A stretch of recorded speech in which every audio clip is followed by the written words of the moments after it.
Tell me when to start so I can start the other. Tell me when to start so I can switch to the fight song.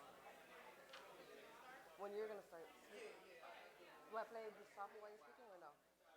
Do I play while you're speaking? Okay. I'll do the fight song.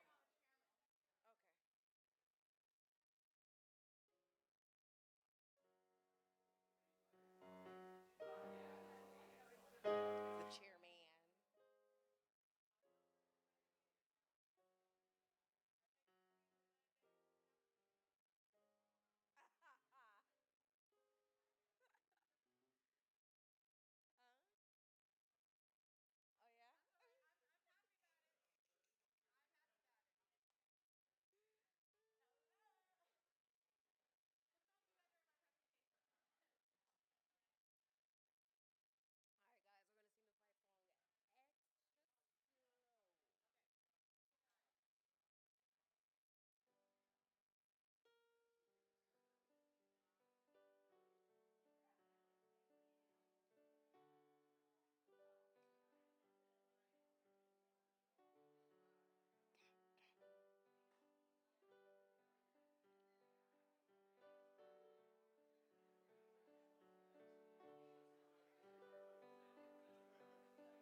For real?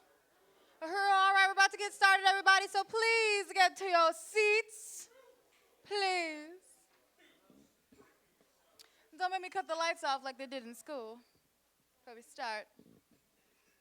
Israele 2! E Africa! Vanguard up! Vanguard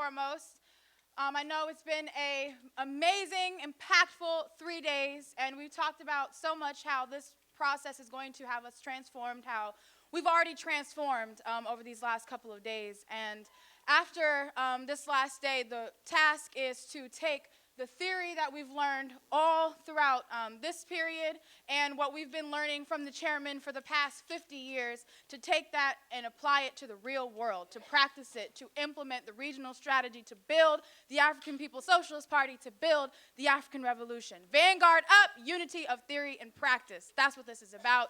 And just first, I want to recognize and salute my leadership, Chairman Amalia Shatella, Uhuru.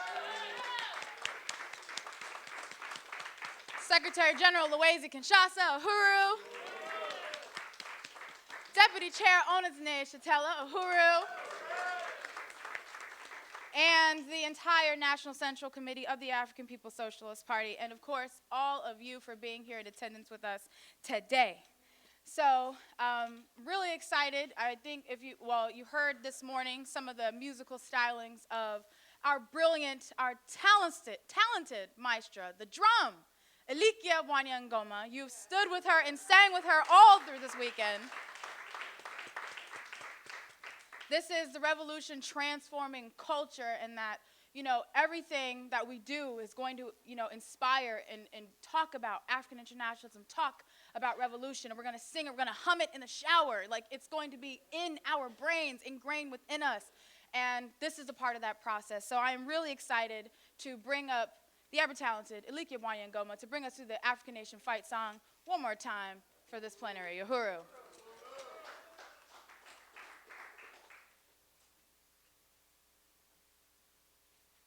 Uhuru. All right, so we know in true fashion we're going to stand up and sing this thing. This is the last day, so you have to sing out. You have to sing like you know it. You have to sing like you mean it. You have to sing like you love the song. You have to sing it like the revolution depends on it.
Let's give it up one more time for Alikia. Hooroo!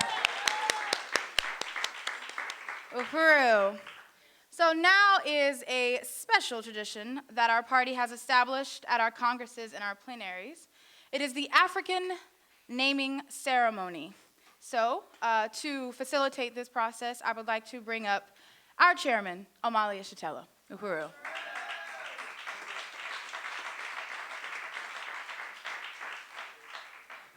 Uhuru, comrades, sisters, and brothers. I always get choked up over that thing. You do too? Oh, you're talking about something else. The question of names is very important to African people wherever we are located. Our names connect us with our identity going back millennia. Our names connect us to our ancestry through a history stemming from the beginning of human consciousness. Unlike other animals that do not have consciousness, humans have the ability to name and define ourselves, and choosing our own names is one of the most important acts of self-definition. Traditionally, no African name is without meaning, whether it is to designate the day of birth, a complicated pregnancy, the older or younger of twins, expectations of success, the return of a deceased relative, loved one, or heroic figure, etc. Colonialism, the near total domination of Africa and Africans by foreigners and aliens, has severely altered the ability of Africans to control our identity and our capacity for self-determination that is critical to the naming process. For example, Europeans carved up Africa into a number of various territories that they named to identify them as white possessions. Also, once in control of Africa, whites imposed English, French, Portuguese, Spanish, and other European names on African people under their colonial domination. The same thing has happened to Africans in the U.S., with the great difference being that in the U.S., Africans have been robbed of language and consciousness of African culture, although it does exist unrecognized among us.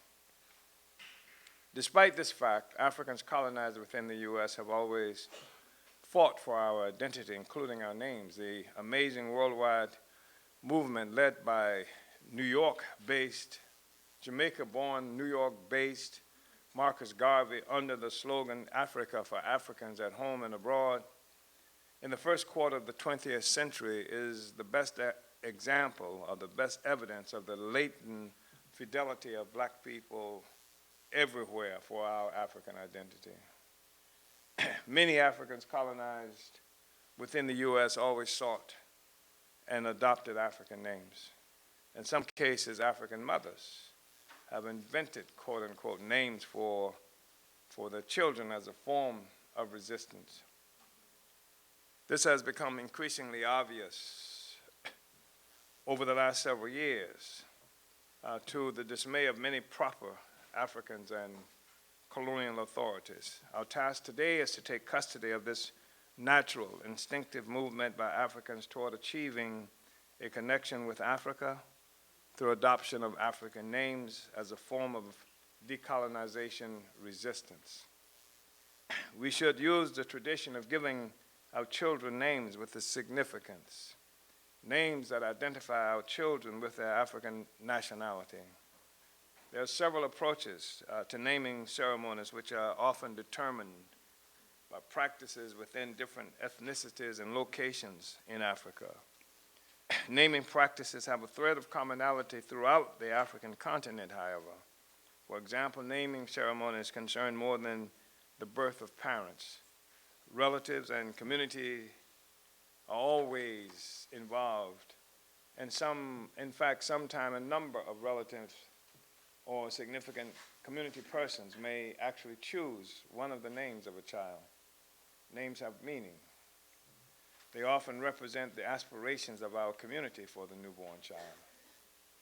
Today, the unification of Africa and African people is a task that is fundamental to our progress as a people. Therefore, we are not concerned so much with the ethnic origin of a name. We are Africans, and the names we choose must represent that reality more than anything else, regardless of the ethnicity or region usually associated with the name. Also, we must free ourselves from the tendency to name female children in a way that locks their possibilities and aspirations in limited and bourgeois gender-determined roles. Examples of fierce African women warrior leaders, revolutionary scholars, builders, and producers must accompany other identities usually associated with women.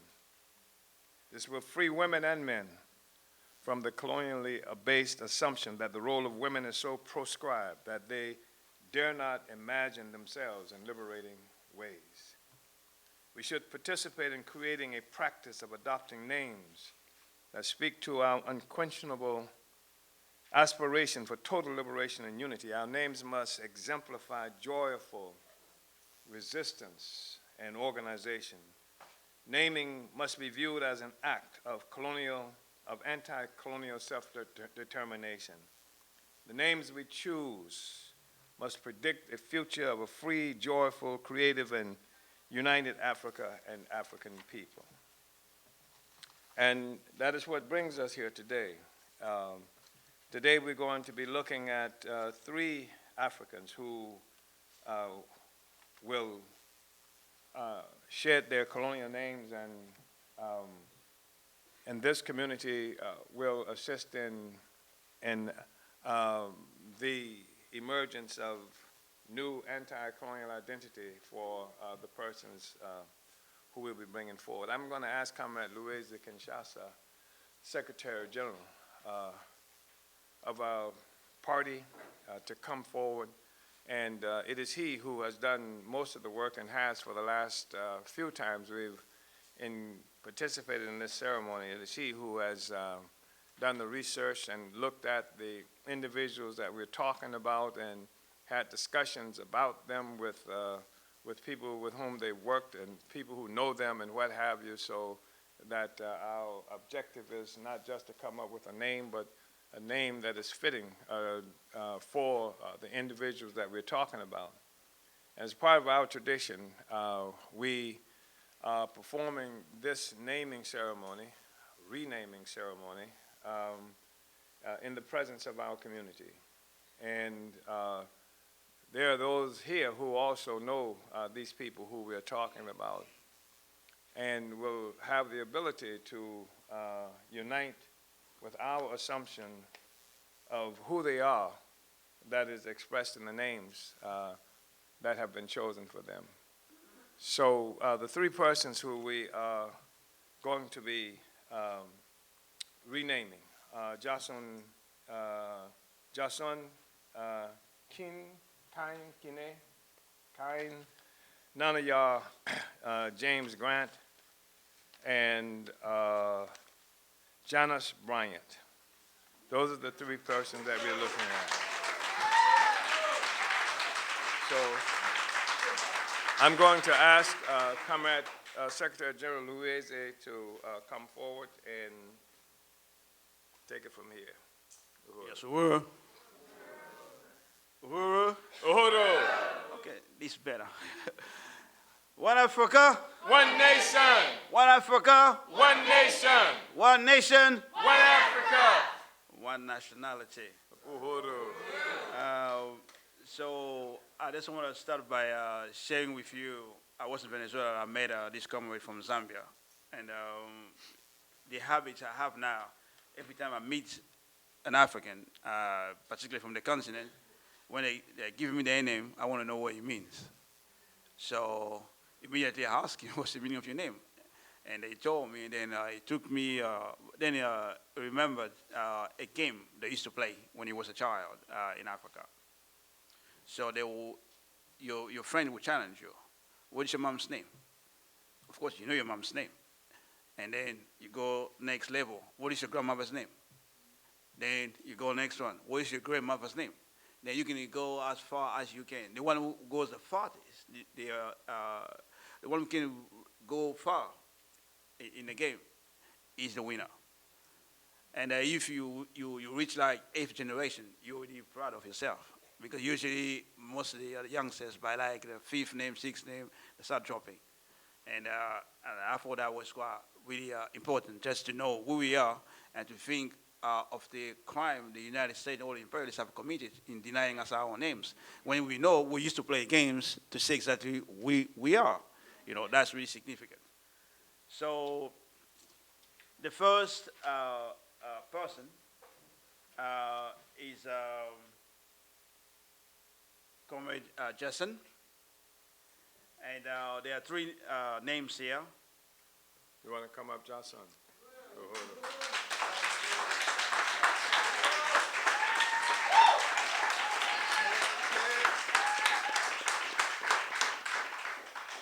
And the first name is coming from Congo. But if you want to say coming from Congo, it's not really true, because we know any name you find in Congo, you're more likely to find it in Angola, Gabon, other places, more likely Cameroon and things like that. And so the first name is Muhambi.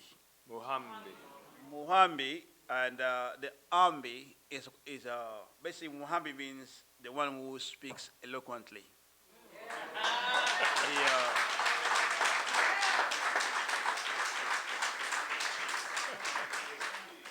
And this is really the roots of this name is profound, it's deep. In most of the places in Central Africa, they say Nzambi or Nzambe to mean God. But if you break it down, the Ambi there is the one who reveals things, the one who sorts out things, the one who announces things. Yeah. Just like in the Bible, they say in the beginning was the word, something like that. Yeah. That's where it's coming from. So it's an old tradition in Africa, going back to the ancient Egypt. So Mwambi is an old name, you can say. That's the first one. And these are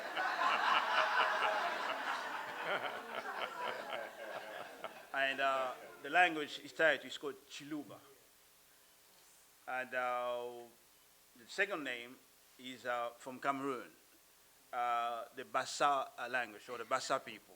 And when you study the Bassa, straight away you can see ancient Egypt in Bassa. The language, the names, it's so close that it's just unbelievable. And what surprises me, even the Bassa, they kept the split of the year in 12 months. And because that's where it happened first. Ancient Egypt, they organized the year in 365 days, and the year was split in 12 months. So the Bassa kept those 12 months. So since he was born in June, so we came from the second name, Ilonde, which means June, in Bassa.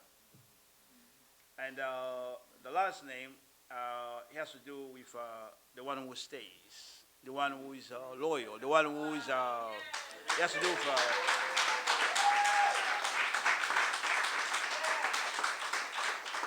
and one of the homonyms, so basically another meaning from that words is the sun, S-U-N. And of course the sun is there for lasting, forever, you can say. So that name is Tango. Yeah. Tango, yeah. So Mwambi, Ilonde, Tango.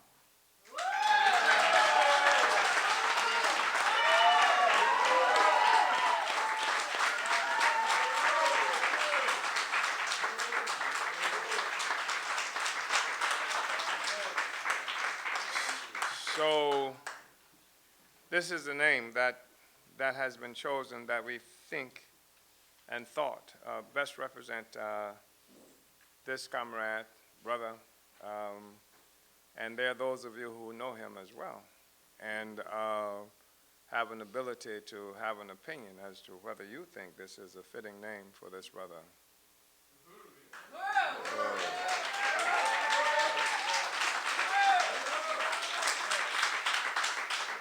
So, comrade brother Muhambi, you have an opportunity to say whether you think this name is fitting and if you accept this name that has come from your community. Absolutely. Hold on.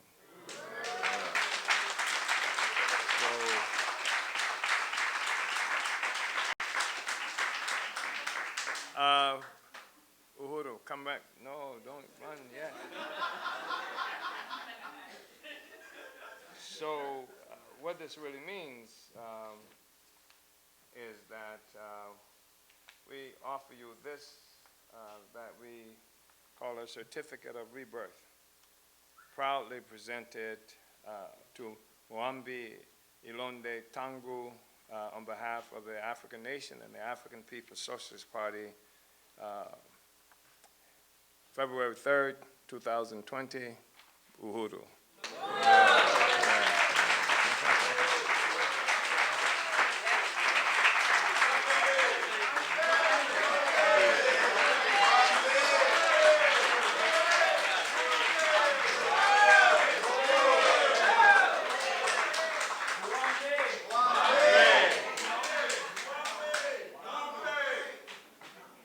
And next we have Janice Bryant.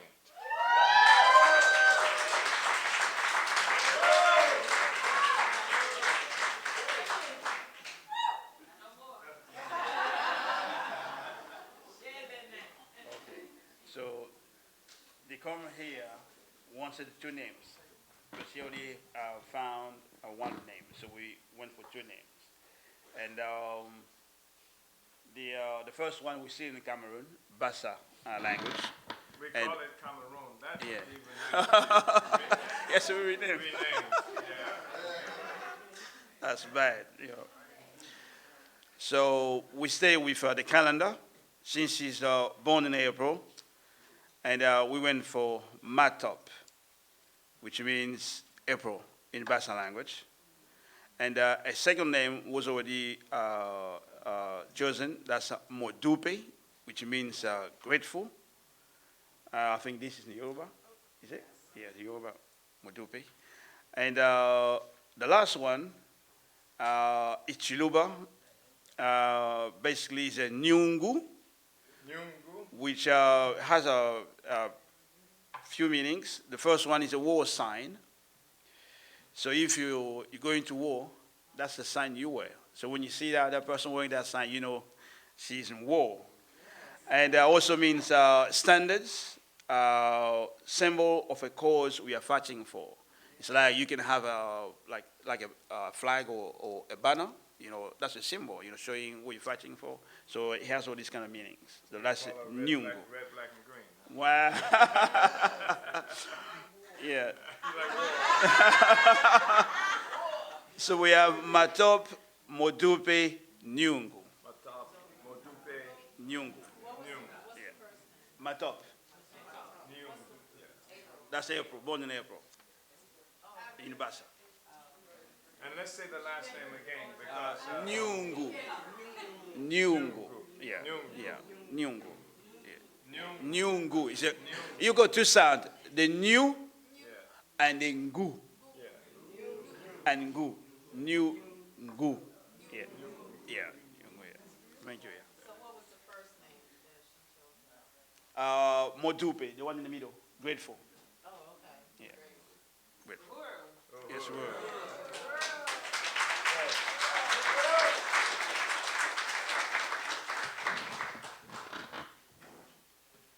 Again, this comrade who was once Janice Bryant has come before the community, for the village, so to speak, and we've put forth these names for her. And again, there are people who are here and who worked with her and who know her in many different ways. And so, do you feel that this is a fitting name for this sister?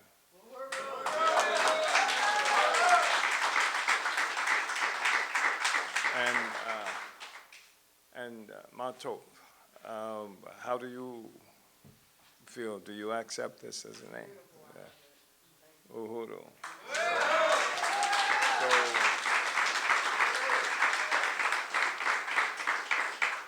we want to offer you the certificate of rebirth. Uhuru. Yeah.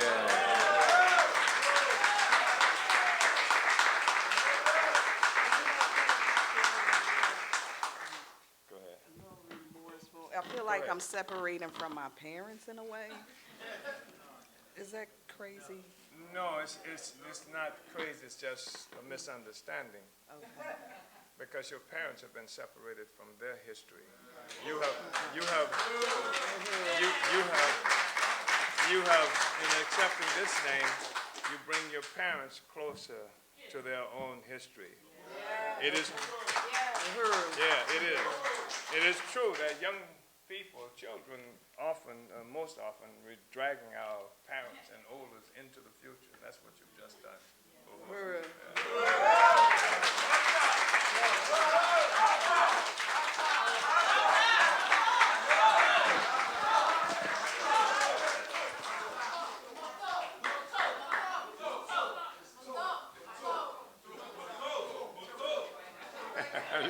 You better say it, Mato.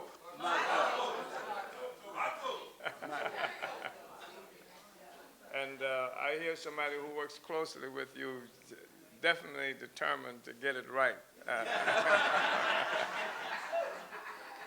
So, and the next name we have is for Comrade Nana Yah James Grant.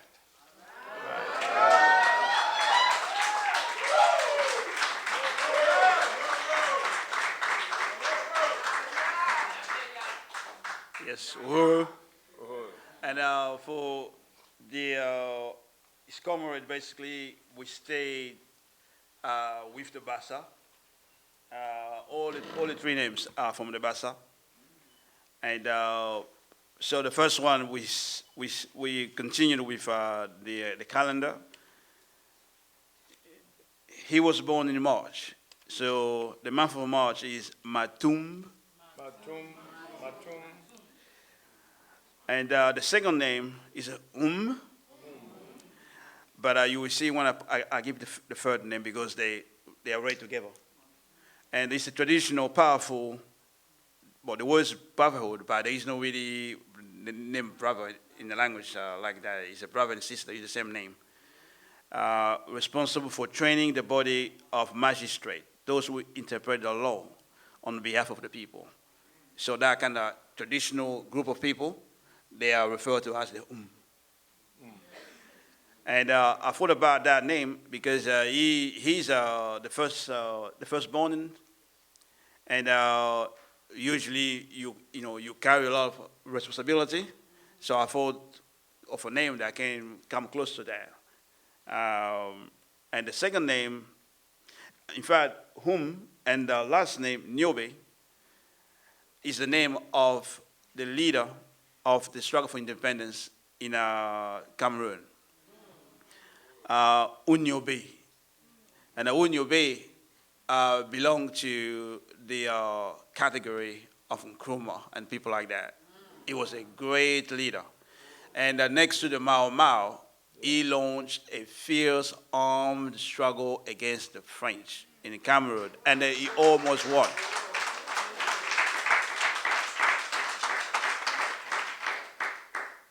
And talking to the chairman, he said Unyobe was close to us in terms of African vision, identity, and politics of, bringing all Africans together. So he was absolutely a great leader.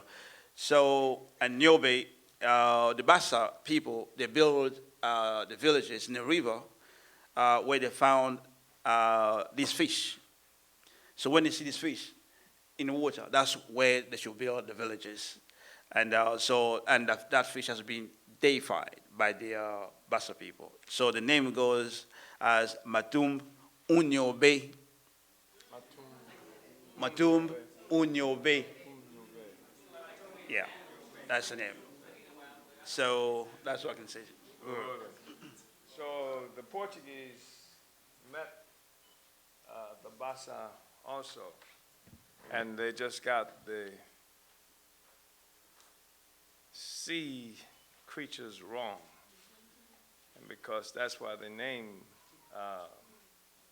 Cameroon for shrimp. Yes. And we're saying Nyobe, right? Yes. This is the fish god of the rivers around which the Bassa built the villages and what have you. You've heard the names that we've chosen for Comrade Nana Grant, and you work with him, you know him. Everybody in the movement has had to have some relationship with Comrade Nana how do you find this name? Is it something that is fitting, do you think?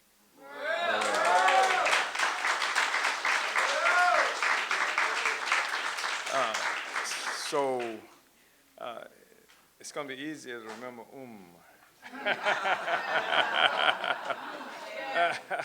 But Matum, how do you accept this? Yeah. Uhuru.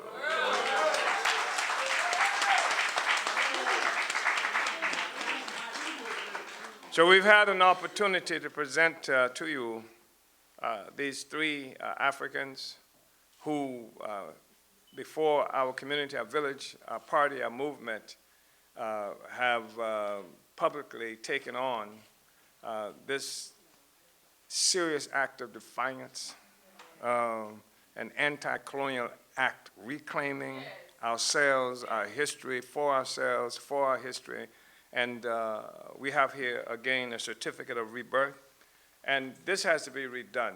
It's this certificate. I'm going to tell everybody that, and we can probably do that before you leave. But thank you so much, comrade. Congratulations.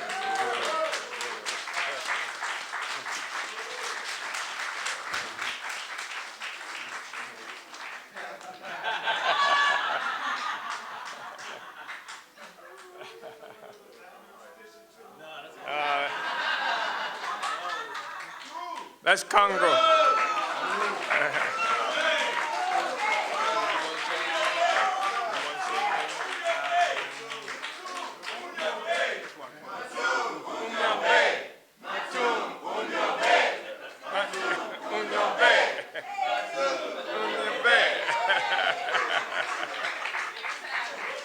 Yeah. Just in the closing, you know, the chairman talks about cultural revolution. And I think this process is a part of a cultural revolution that the African working class is initiating, reclaiming our names and knowing what the meanings of the names are. In fact, all these names, what I like about, looking about those names, every time I do that, I learn the unity that exists already among Africans. The same name you see in another place. In fact, when you get the meanings for all those places from different places, you get a full meaning. And the next thing, I don't know how long it's going to take, is for us to be able to write those names. Maybe in hieroglyphic language, if I can find some way to do that, because all these names, they've been written already, like Mwambi. Yeah. It already exists in hieroglyphic forms, but I don't know how to do that. If we can find somebody who knows that, that definitely will be part of reclaiming the history of Africa. And that would be great in the hands of African working class. I just want to say one thing that I also found striking. Comrade Secretary General told the story about the person he met in Venezuela, whom from Cameroon. What was he from? From Zambia. And how the children would play games. Grew up playing games, and it's interesting, they would ask the name of your mother, and then your grandmother, and her mother, and her mother, and her mother, and that the identity of Africans have always been connected to the mother, to the woman, and I think that's really telling, and it should inform us, in a very serious way about how Africa has always understood the significance of African women, and that's different from this stuff that Comrade Yesterday finds herself having to combat on a regular basis that represents itself as feminism. So this is extremely important, and now these brothers and this sister can enter into the world as new people. And I wanted to say that Comrade, let me get the name right. This is going to take a while. I'm going to have somebody help me by putting the right names in my phone. So keep me, and that, because I will forget this other name. I will forget it. I really will forget the other name, but I have to. So Comrade Matope, Sister Matope, mentioned how the question of a bit of remorse because of leaving her father's name, which is what she was saying. And that is something I've heard in the past, many times in the past. And this is also about the grasp that colonialism has on us, even in the form of ideas. And it's reinforced by the relationship between you and your daddy. But the problem, of course, is that your daddy didn't know what his name was. Your daddy carried the name of somebody who owned his daddy or his mother. And again, this is something I've heard in the past, people being remorseful. I don't want to betray my daddy. And if you don't want to betray your daddy, get rid of that white man's name, because that's the betrayal of his father, etc. So I just wanted to make those observations. Uhuru, thank you so much, comrade.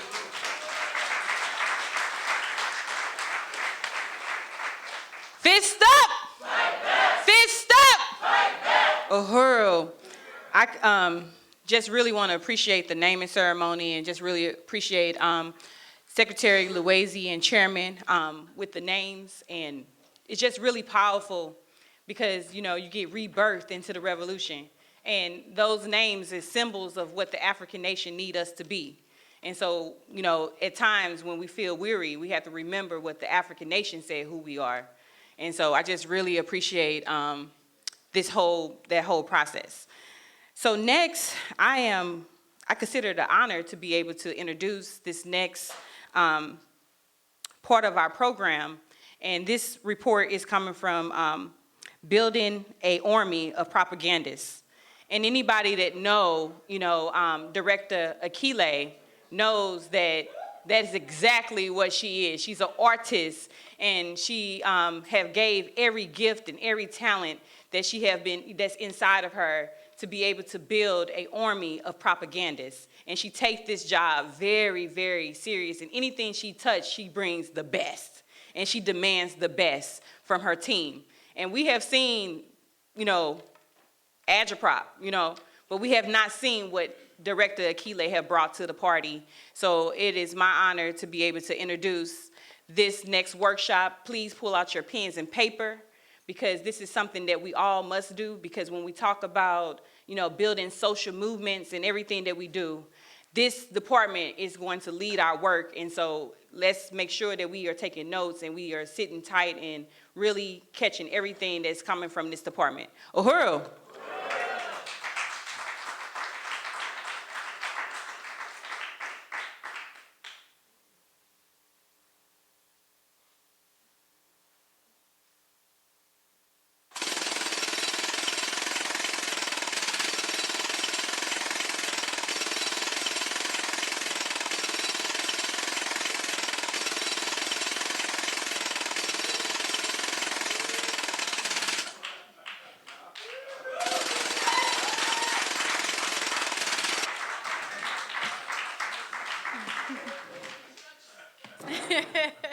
Uhuru! Vanguard up! Vanguard up! Uhuru! Uhuru, well, first and foremost, I really want to appreciate that introduction from President Kalumbai. For those who don't know, I actually started in political life formally under the leadership of President Colombai on the International Executive Committee of the International People's Democratic Uhuru Movement. So I just really appreciate that she was able to introduce this presentation, because last time when I was at the plenary, I was giving a presentation with Impedum, and now I'm giving a presentation as the Director of Agitation and Propaganda for the African Socialist Party.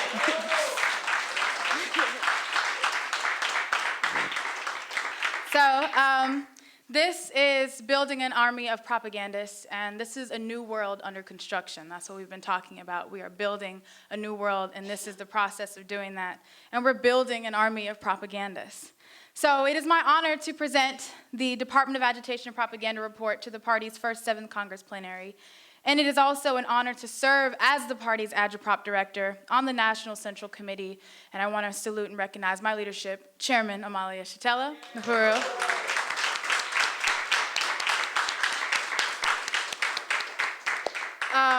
Deputy Chair Ona Zanea Shatella. Secretary General Louisa Kinshasa, Uhuru. And the entire National Central Committee of the African People's Socialist Party. Uhuru. And I want to say more about taking this opportunity to recognize and salute my leadership for, above all, his tireless commitment to see Africa and African people free in his lifetime. He is the embodiment of unity, of theory, and practice. And I also want to recognize the important team that I have working with me, because this is the Department of Agitation and Propaganda. But soon, you all will be the Department of Agitation and Propaganda. But these comrades work tirelessly to make this work happen, to make the institutions function, to keep the oldest institution of the African People's Socialist Party, the Burning Spear, functioning, to keep, some of our new institutions functioning, and, all the ideas and the design work and all those kinds of things that have to come out of this department. These comrades have something to do with it. So I want to recognize Comrade Nyendu Uhuru, who is he's the photo editor currently on the Spear, and also, if you don't know, he was a member of one of the founding organizations of the African People's Socialist Party. So this is a veteran right here.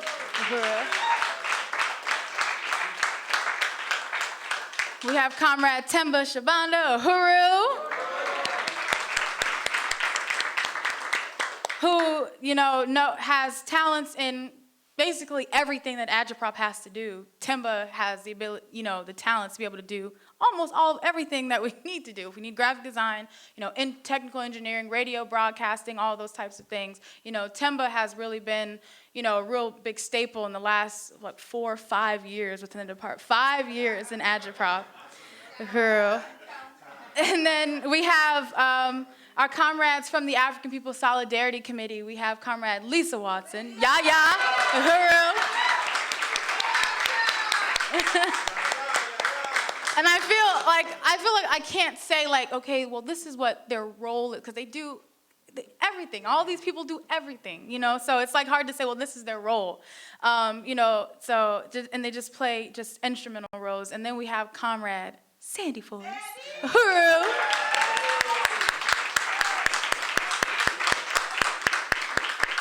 That's a veteran right there. Uhuru, through the trenches. I don't want to spend too much time on this, but I do want to recognize who are not formally a part of Agitprop, but this amazing audiovisual team, Vanguard AV, who has been working hard, and they're working right now to bring you this program. So I want to recognize those team members. We have Kabula right over here, Uhuru. We have Comrade Osset, all the way from New York, Uhuru. We have Comrade Kota, Uhuru. We got Pete, Uhuru Pete. We got KC, Uhuru KC. And we got Kyle Weiss, Uhuru Kyle. I think I got everybody. Don't shoot me in the foot, but wave your hand. Oh, and we got Comrade Dexter, Uhuru. I wasn't trying to be subjective.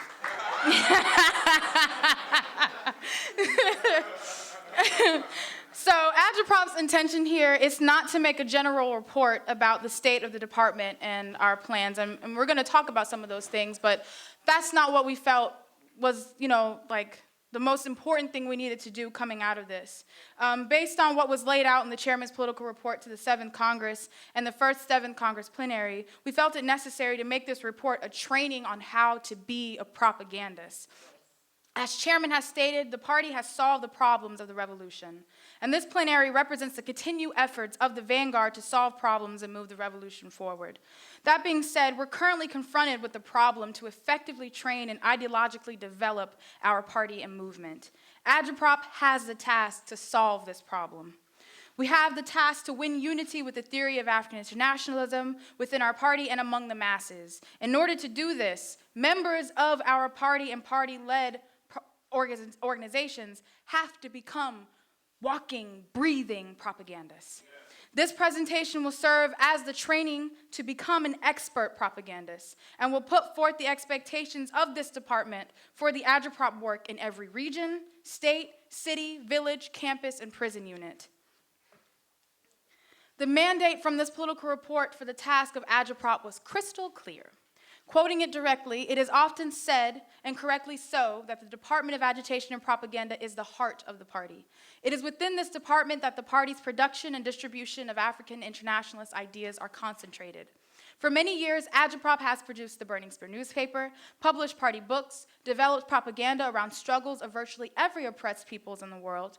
It has organized general political education within our party and our movement, and produced my social media broadcast studies over the past several years. Agitprop has been our most potent weapon in the war of ideas between the colonial capitalists and the people. Agitprop has created and presided over all the party's media. Unlike others that characterize themselves as alternative media, Agitprop is contending media with the intent of negating the influence and existence of the capitalist colonial media. While this Agitprop presentation will deal with some of the things laid out in his political report, this workshop will serve to bring this point to life. Agitprop has to be especially conscious of the fact that individual party members, party units, and local party organizations will carry much of the weight for dispersing African internationalist ideas. It had been assumed by members of Agitprop ourselves for a long time that the party's Agitprop work happened solely within its national headquarters. That was a problem. We are taking this on in a very serious way because recognizing and carrying this out is absolutely necessary if we intend to carry out the mandates put forward in this report. So let's get into it. So here's what we will review in this report / training: how Agitprop is participating in the regional hub strategy, the weapons in our arsenal and at your disposal, your Agitprop toolbox, what are the tools and how do you use them? A really important mandate that Agitprop has to internalize and implement is as follows. In addition to the existing political education requirements for the party and Uhuru movement, Agitprop now has the added responsibility of overseeing the political education process that must take place within the party units and local organizations. This will provide a decentralization of the political education process, placing much of the responsibility for political education within the units and local party organizations under the leadership of Agitprop. While some of those tools, to be mentioned later, will help to push this forward, a more clarified, assertive approach has to be taken in order to make this real. Coming out of the plenary, we will initiate a process of having a strong Agitprop presence in every region. We see this happening in various ways, one being a process we've already implemented and are struggling with regional leaders to institute with the distribution of the spear. We will discuss this momentarily. Beyond the work of the spear, however, coming out of this plenary, it is going to be absolutely necessary for there to be identified regional Agitprop coordinators on all of the regional committees who have a direct relationship with the national office. This is not debatable. Agitprop work has to happen on the regional committees and must be carried out in various places comprising the regions. Through this relationship, it opens the door for practical oversight of the political education happening in the different areas and allows us to provide strategic leadership. It will be totally unacceptable for regions not to have functioning agitprop coordinators on the committees. In the absence of one, the regional reps have to have a relationship with the national office. A regional rep must see to it that mandates pushed from DAP's office is being carried out. Our political education process will include the Omali Taught Me Sunday Studies, monthly SPEAR studies, Agitprop National Office provided curriculum to the regions to be studied throughout in local meetings, party schools, sponsorships, trainings, film showings, and other methods. Monthly meetings will be held with regional Agitprop reps once a month or however often needed to ensure accountability and that the primary propaganda campaigns of the party are built in each region. One of the most important institutions within the Agitprop department, one that will be used to facilitate political education and other important party work throughout the regions, is our very own, the Burning Spear newspaper. So to talk about the oldest institution of the African People's Socialist Party, I'd like to call up our photo editor, Nyendu. Uhuru.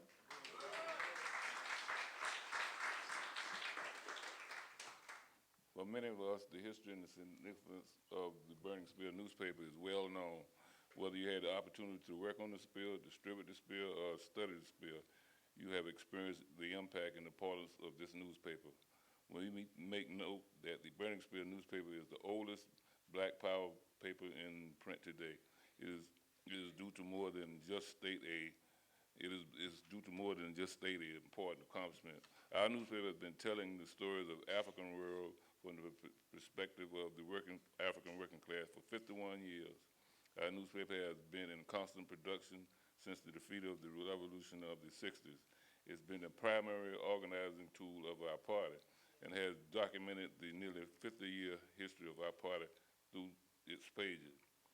Before the internet, social media, there was the Burning Spear. When these platforms become increasingly unavailable to us, we still have the Burning Spear.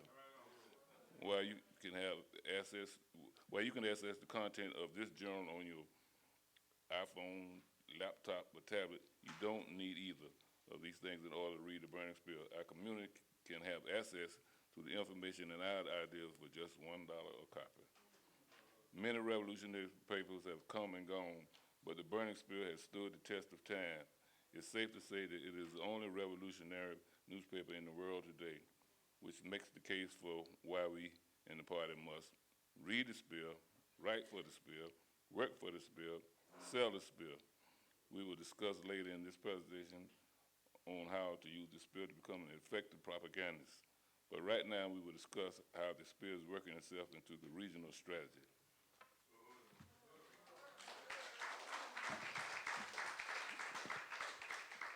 So in your packet, you guys all have your program packets, I hope. Pull this out right here. So in your packet, you should have a copy of resolution number 4. You need to read it, memorize it, implement it.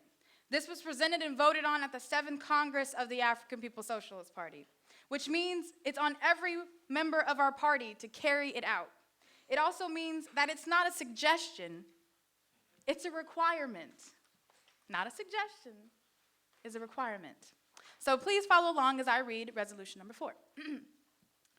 Utilize the party's regional structure to expand distribution of the Burning Spear newspaper.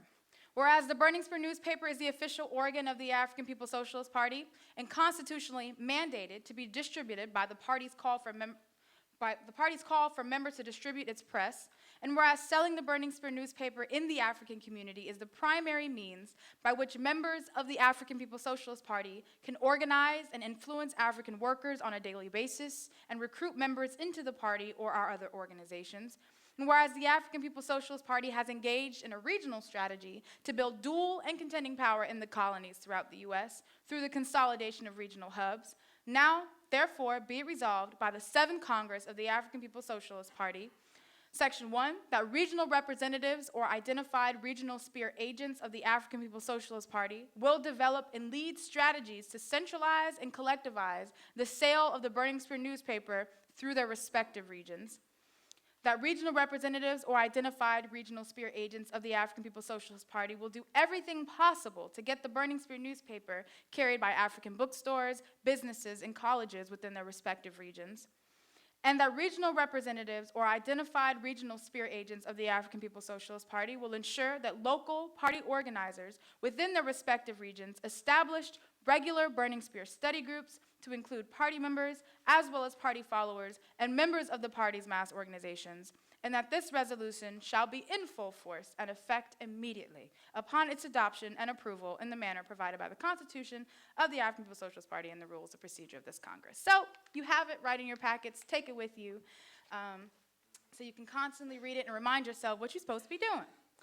So if you're asking the question, why resolution number 4? Well, we are prepared to answer that for you.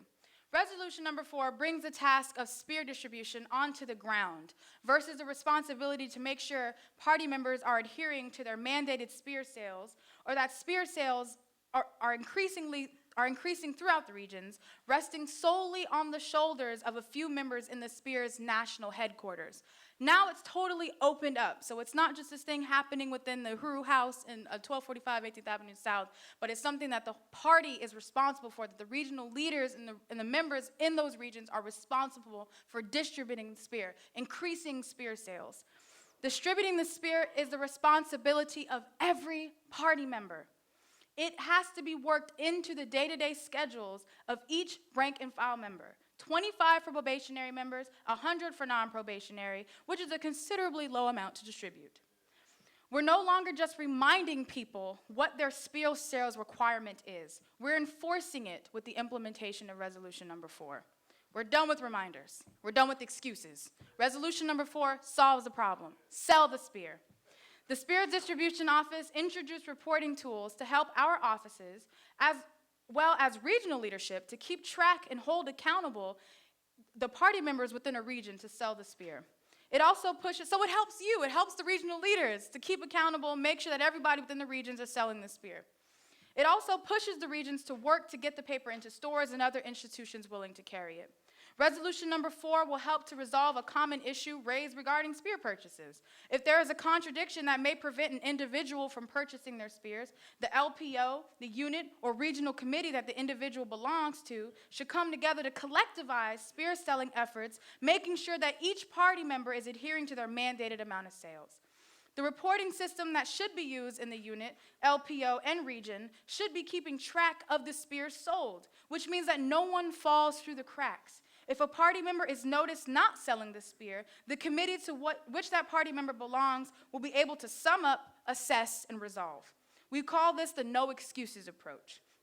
Resolution number 4 and the reporting requirements also encourage getting to know all of the spear distributors in your region, including mass distributors, to promote getting together and selling the paper in new areas, establish relationships, and build organization with the different forces throughout. This resolution calls for LPOs, units, and organizers to hold at least one spear study per month to study its contents among party members and mass forces. We know that this process is new to the party, and it has been difficult at times to win unity from leaders to carry this process out. But with consistency and continuous checkup, we can develop the culture of selling the spear. This is why the distribution office also conducts monthly meetings with all distributors, both party and mass forces, to review reports, set out the goals, offer feedback, and note suggestions coming from throughout the regions. All regional leaders, and this applies for the African People's Solidarity Committee as well, and Agriprop reps on the regional committees are required to attend and submit a monthly report. This is not a complicated task. In fact, here's a video showing you how to use these reporting tools. Who's that? Uhuru comrades. So the Spear Office, in implementing resolution number 4, developed these really effective spear reporting tools to create accountability within the regions and local party organizations when it came to spear sales. There is a weekly and a monthly report form, and I am going to walk you through how to fill out both of those forms in this video. Uhuru comrades, so this is the spear reporting page, Sell the Burning Spear newspaper, voice of the International African Revolution. And here you'll see weekly party spear sales report forms, weekly solidarity spear sales report forms, regional monthly spear sales report forms, which can be filled out by both APSP and APSC comrades. So we're going to go back up to weekly party sales report forms. And we're just going to use this as an example because it's the same for both party and APSC. APSP LPO coordinators of agitation and propaganda, unit spear agents, or individual sellers. If you are in a location where there is no LPO, select your region and submit your report weekly on Monday. So that is who is supposed to submit the reports. And right now we're going to use the Southern region as our example. So we already have right here. So when you click on that link, it takes you to the report form. So this is the weekly report to the APSP Southern region. So all of these reports go to the regional rep or the agitation and propaganda rep on a regional committee. So it'll go to them and then they report on the spear sales for that entire region based on the weekly reports that they get from different LPOs and individuals within a region. And so you see all the different fields that you are asked to fill out. You just scroll, answer all those questions, scroll all the way down to the bottom, and then you hit submit. Really simple, submit that report form, and now the region has access to how many spears have been sold in a week in a particular area. We interrupt this broadcast with the promotion of the Burning Spear tote bags, complete with a front pouch, little pockets for your pencils and pens, and oh, look what we have here, the Burning Spear. Get yours today. So now we're on to the regional monthly spear sales report forms, and it says regional APSP and APSC spear leaders submit this form 2 days prior to the last Sunday of the month and be prepared to discuss it in the monthly spear distribution meeting on the last Sunday of the month. So if you click on that link, it'll take you to the regional monthly spear sales report form. So again, this is to be filled out at the end of each month by the regional coordinator of agitation and propaganda. If there is not a person identified on a regional committee as agitation and propaganda, then it's on the regional leader to fill out this report form or determine who should fill that out. The weekly reports should help with the overall monthly report because you have been getting in on a weekly basis the spears being sold in every single city throughout the region by every individual. So that should be really helpful in filling out the monthly report form. And just like the weekly report form, you're going to go through and fill out all of these sections. You want to make sure you say whether you're APSP or APSC, because again, both organizations will use this form. Pick your region and answer similar questions. This report is longer and has a little more questions that require much more detail, so you don't want to wait to the last minute to fill this thing out. It's really important because this report form also helps you to lay out the goals for the region and the local party organizations, what they should be working towards. So you don't want to put this off last minute because it does require some planning, strategic planning on behalf of the region. So scroll down, similar to the weekly report form. There are multiple pages to this particular report form, but on the last page you'll see the submit button and you just submit, and then the National Distribution Office will have the monthly report form, which is will detail all of the spear activity that's happened within that particular region. And there you have it, comrades, spear reporting made easy.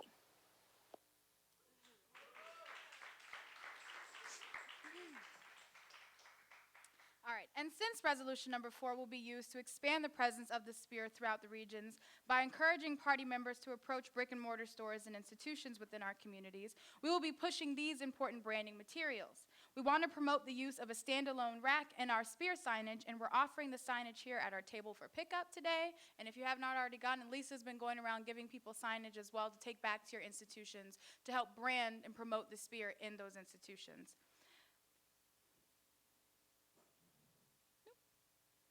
Okay. The Department of Agitation and Propaganda has an array of material to assist in promoting African internationalism in the world. Burning Spear Media is Agitprop's umbrella institution that houses the entity Burning Spear Publications. Being able to publish our own books, which will be sold in every bookstore, will be found on the shelves of thousands of libraries across the globe, gives us the ability to accomplish the goal of spreading African internationalism. To talk a bit more about our publications work and how we see it growing throughout the regional strategy, I would like to bring up our comrade, Lisa. Hooroo.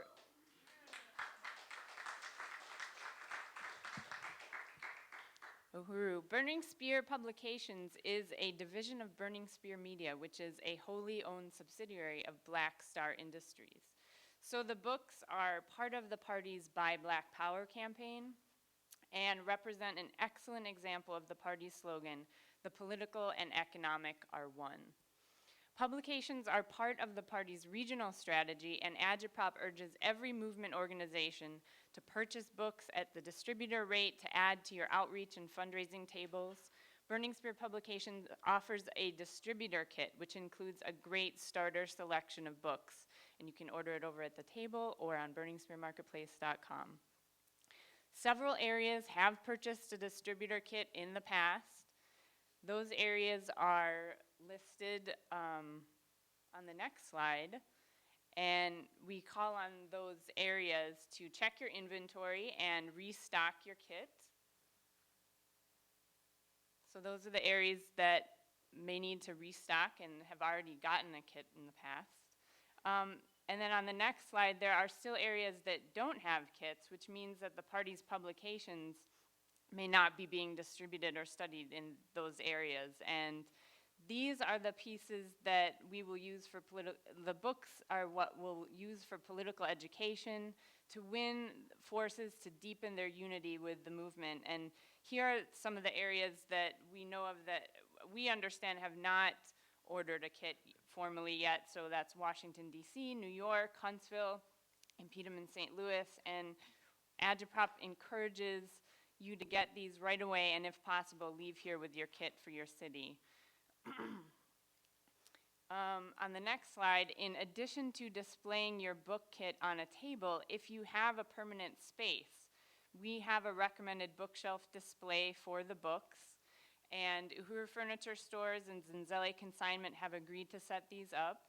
Any organization that has a storefront office or a center can do this as well, and we ask that the institution to supply the shelf. But we also do have a recommended shelf that's very affordable that you can order, and it has a smaller footprint for cramped spaces.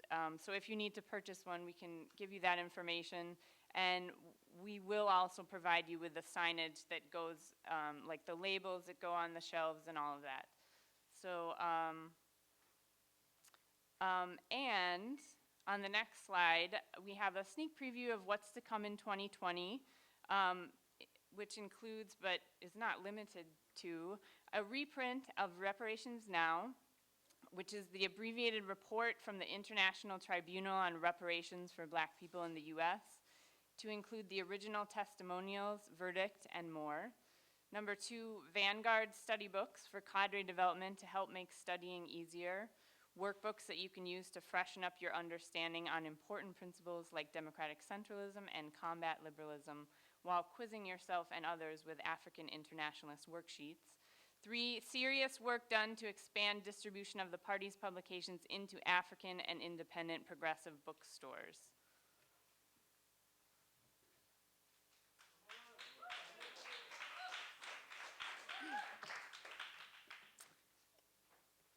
Another critical and recent addition to the department's weapons in the war of ideas is our radio work. In 2006, the party launched an internet radio station. Some of you may be familiar with uhururadio.com, which built an audience around the world. In 2017, WBPU 96.3 FM, Black Power 96, went on air in St. Petersburg, Florida, licensed to the African People's Education and Defense Fund. Similar to the Burning Spear newspaper, the FM radio broadcasts allow the party to speak directly to the masses of African people. Aside from certain FCC restrictions, the party's FM broadcasts cannot be censored or blocked by Zuckerberg or Murdoch or others. The party owns the studio, owns the transmitter and the broadcast antenna, and owns the property where the tower was constructed.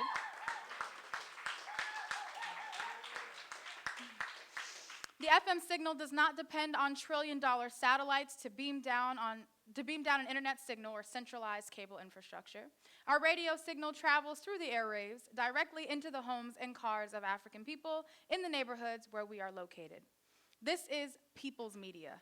This is guerrilla media, a weapon in the war of ideas held firmly in the hands of our party, a weapon that has been used by revolutionary struggles throughout the world. As of 2019, 90% of the US's media is controlled by 4 media conglomerates: Comcast, Disney, Viacom, and AT&T. Those corporations steal African culture, removes its soul, mass produce it, sell it back to us, and make billions, all while attacking the African working class, by the way.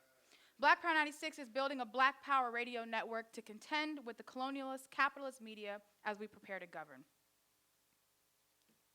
In Agitprop, we are serious about implementing this regional strategy, which is why with BP96, we are making sure people in every region are able to listen, engage, and contribute through improved app and strong promotions so that Black Power 96 grows its capacity to be a truly worldwide institution.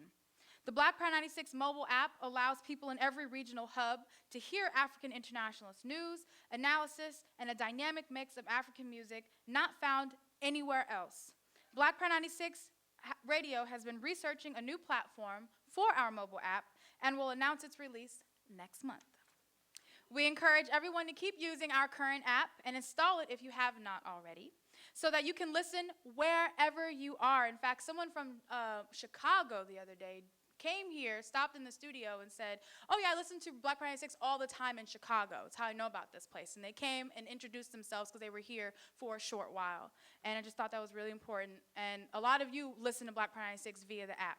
So go ahead and install it if you have not already, so you can listen wherever you are. But you can look forward to a new and improved app with features such as listen live from anywhere, push notifications to alert listeners of special upcoming programs, ad promotions of movement, events, and products, song requests, participation. We want for people to be able to add their voices, their talents, their struggles, and victories to our airwaves, no matter where they are located.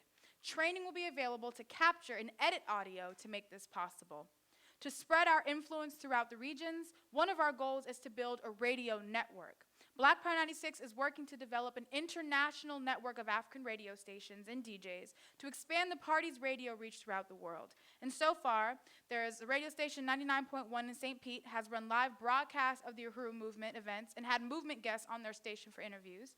Black Agenda Report aired portions of the Reparations Tribunal documentary and runs announcements and interviews. WHGE in Delaware has agreed to air speeches by the chairman. An African from Tulsa with a low-power station contacted Black Power 96 just recently, seeking content and consultation, so we intend to really work and build that relationship. And BP96 is distributing the chairman's speeches through the Pacifica Affiliates Network. Now to discuss another way in which African internationalism will be coursing the airwaves, I'd like to bring up Comrade Temba to tell us more about another exciting project. Uhuru, Uhuru. Mid last year, WBPU One Africa 100 FM, 100.1, FM went back on air. The station is licensed to the All African Peoples Development and Empowerment Project and broadcasts classic oldies along with speeches by the chairman and other leaders of our movement. 100.1 FM will be working on updating programming and equipment to bring the people yet another dynamic people's station. By being licensed to AppDep, different programming content will consist of that which supports the mission of AppDep, including health and wellness, survival, disaster preparedness, and more. The speeches aired on 100.1 will be made available wherever you are located on the Black Power Talk podcast. Go to your Google Play or Apple App Store and download the Podbean app. I don't see you. I'm serious. No, sorry about that. Then search, like I just did, then search for the Black Power Talk and follow us. So you can configure your settings so that every time a new speech is added to the podcast, it will download to your mobile device, and that way you can listen even when you don't have much bandwidth. Listen to the chairman while you're doing your errands, at the gym, or on the plantation, anywhere.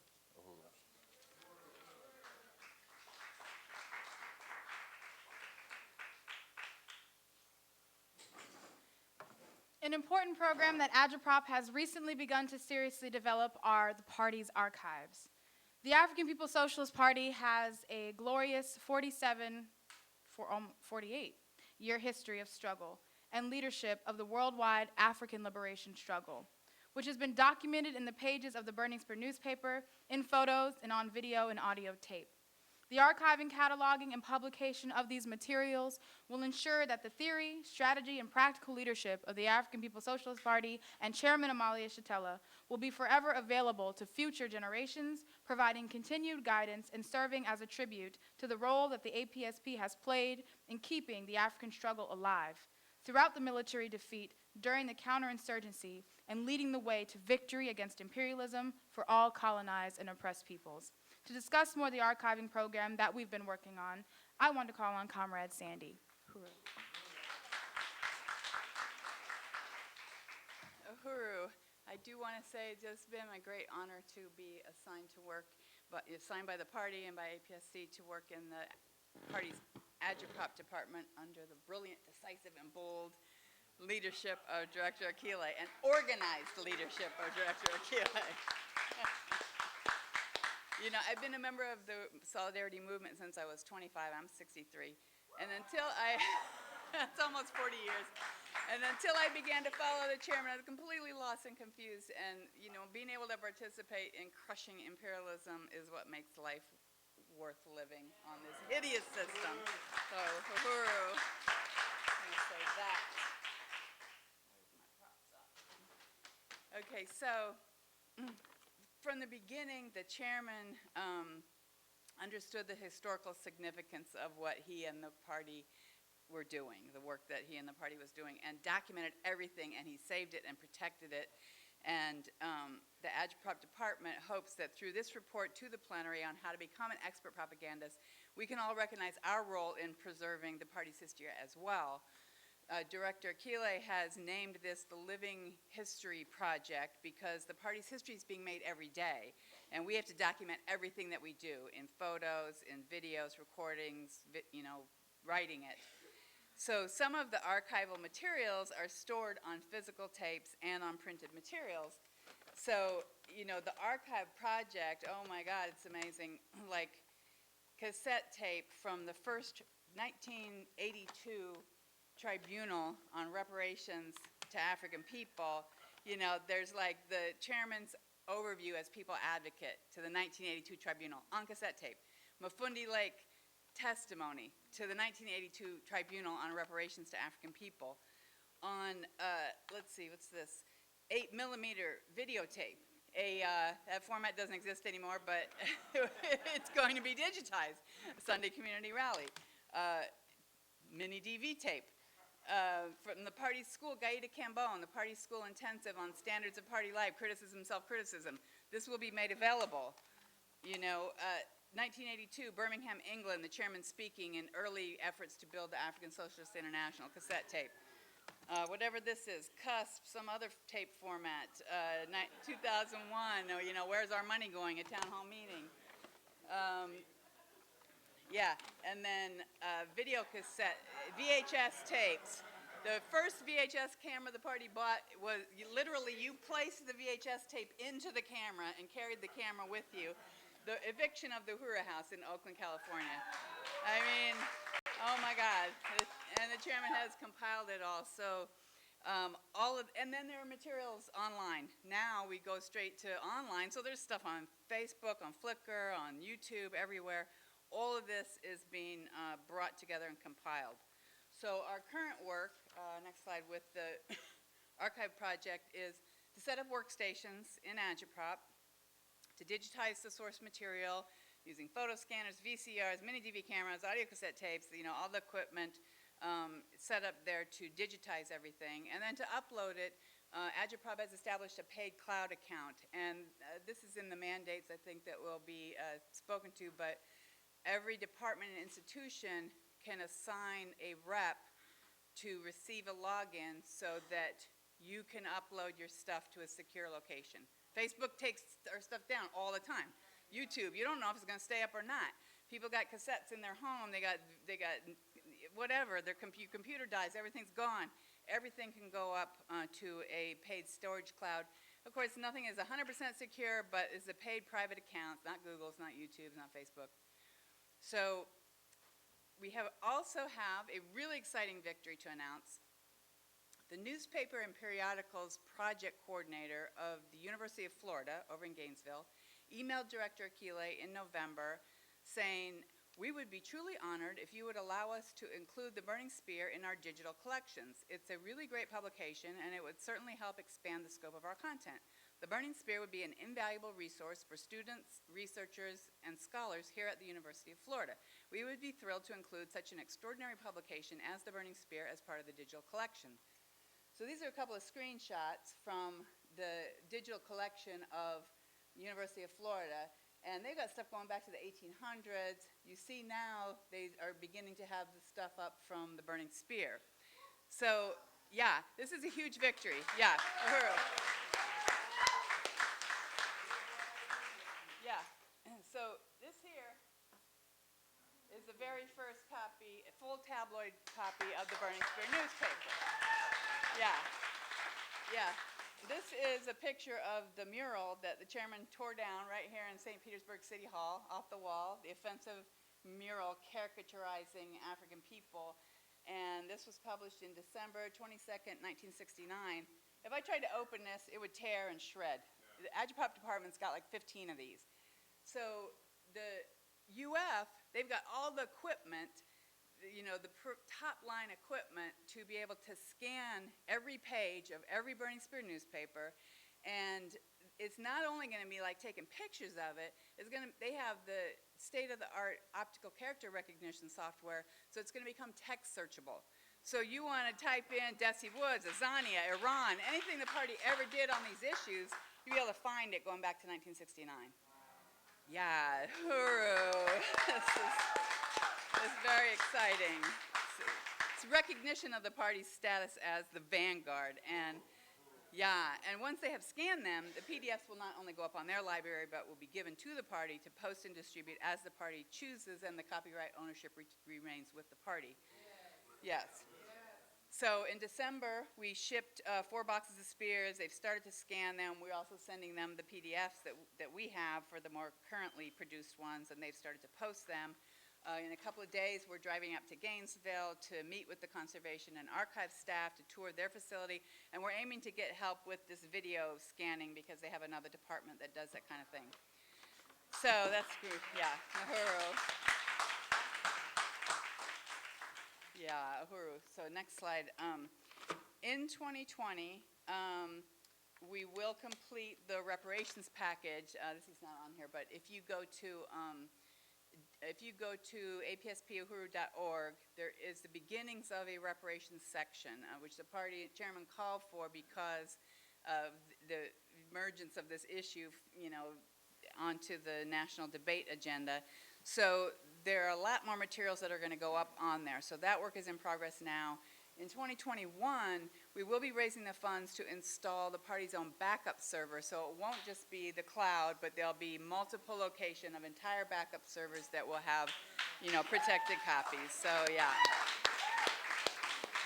And then, and then finally, as a result of all this in the future, it's going to mean that Burning Spear Media will have an automated content publication engine, just like the big media does, where, you know, something happens in Venezuela, they can pull up footage, boom, of the whole history of Venezuela. The party will be able to do that. Also, automatic language translation from audio, video, and text, facial recognition for meta tagging, that once we have a thing of Omowale K. Fing, it can automatically be tagged for every other instance that his face shows up in a video or whatever. All of these kind of things is you know, the vision, and basically to be able to give the movement and people everywhere access to the party's history and African international positions and work on events and situations in the world that will forever provide evidence of the party's role as the vanguard. Wow.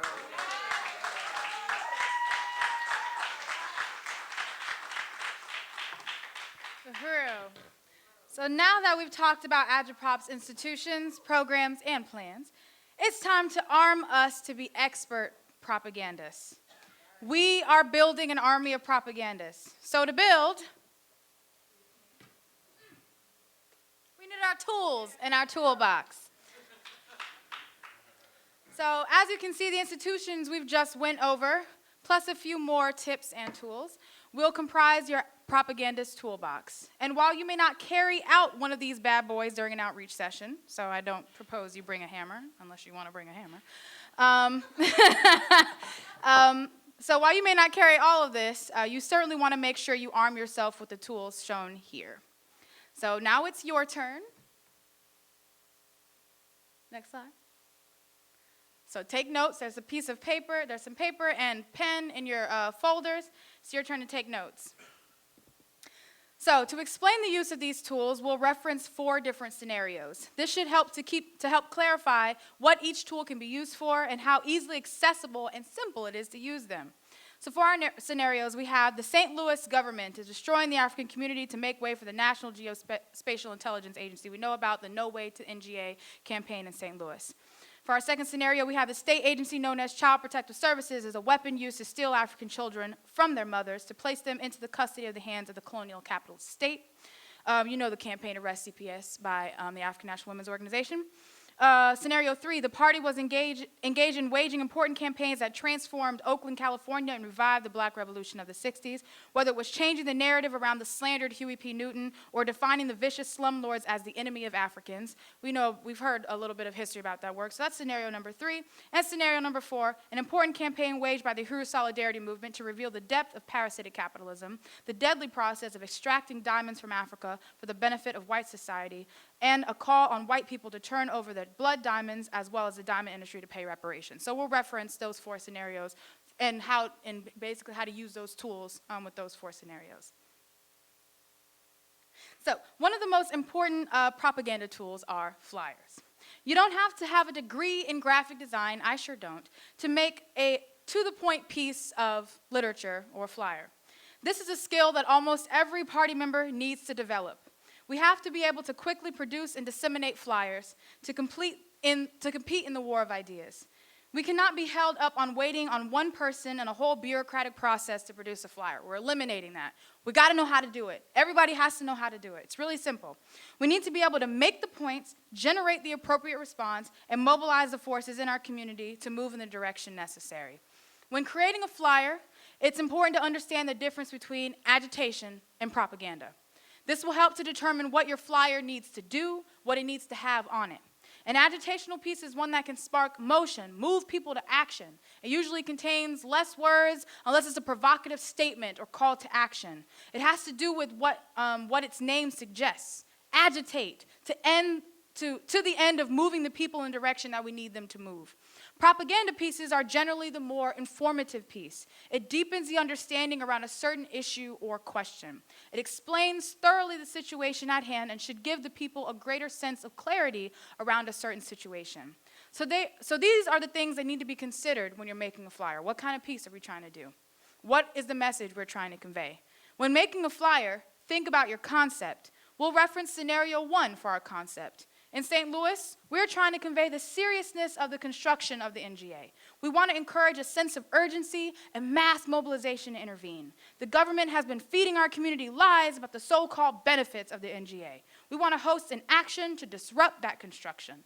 Let's determine that we want to create an agitational piece so that people are compelled to join us. So the headline of this flyer might be, "No way to the NGA, gentrification is genocide." So now we need to consider images that will help to agitate, such as, these images clearly demonstrate gentrification, a community destroyed. This is what we're trying to get across. So using images like this or similar are helpful. And obviously these don't have to be the images. This is just something I found, but to convey the image of gentrification. If you have a skilled illustrator among you, this is also a really important thing, and I was just talking to Casey about this yesterday. If you are an illustrator, if you can draw, you can make a flyer. You can even draw an image, scan it, and use it for a flyer. There are so many ways, and if you look at old spear covers and designs, it's drawings, literal drawings. An illustrator created those front covers of the spear. So, this is something that you can create, and you don't need a license in Photoshop to do it, right?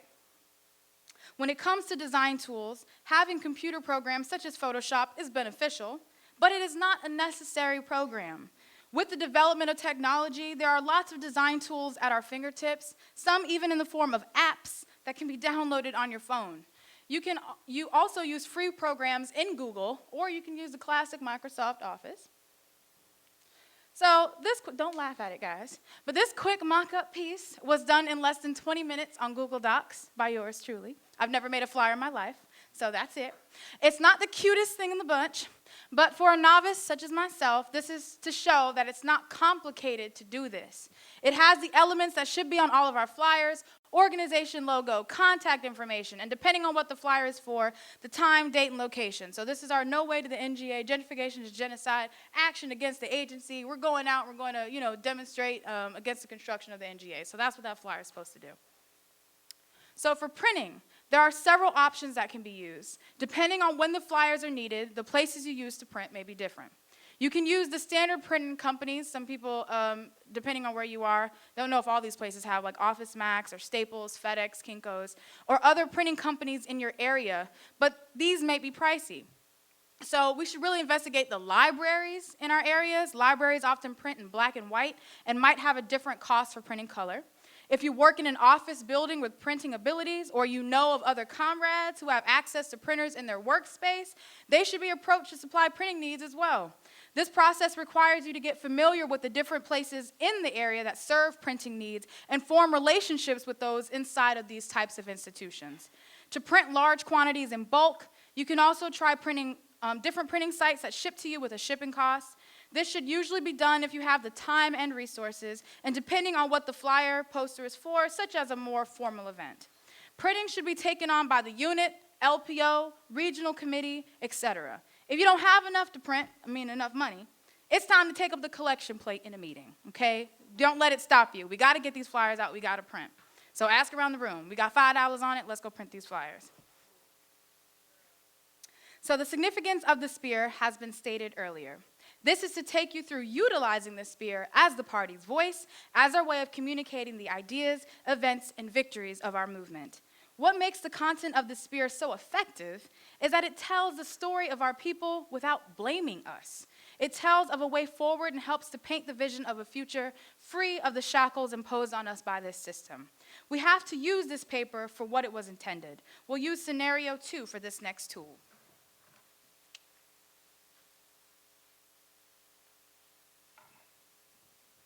Being in propagandists means getting the story. If there's a situation happening in your city, town, campus, etc., this is your opportunity. Be a reporter, conduct an interview, attend an event, and recount what your experience was. If it's you with a story to tell, write it down.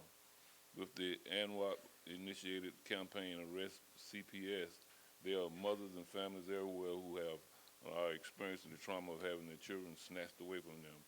Let's say we meet a grieving mother who's looking for a platform to speak about her case. Write an article about this issue will not only bring it to light, but will show other mothers that they are not alone. They are not isolated in this struggle. Help her tell this story. As a writer, it is important to note that this is the African Internationalist news organ. It is openly and unapologetically biased to the African working class. So writers should have a basic understanding of this theory. If not, the spear officer can conduct training with you, or once you submit your article, we'll go through our production process to be edited to fit the news of the paper. Do you know we promote actions, events, products, and services? The Burning Spear can promote it. The Arrest CPS campaign can send an event notice for our online print publication, say for a national demonstration. Using the spear submission tools, you can add all the details about it, the demo. This builds your audience, the attendance to your events, and the awareness of your presence in a particular area. Now that the Arrest CPS campaign committee has submitted their article, it has been published in the monthly issue. Now the Arrest CPS organizers can hit the street, sell it, use the article that they submit as a selling point. If an Arrest CPS demonstration is going on, this will be the best time to pull out the spear. To deepen the understanding of the CPS contradiction further, noting that that article about the Arrest CPS is featured. If that article is the testimony of a community member especially one that is well known throughout the neighborhood, this is a great point to lead with.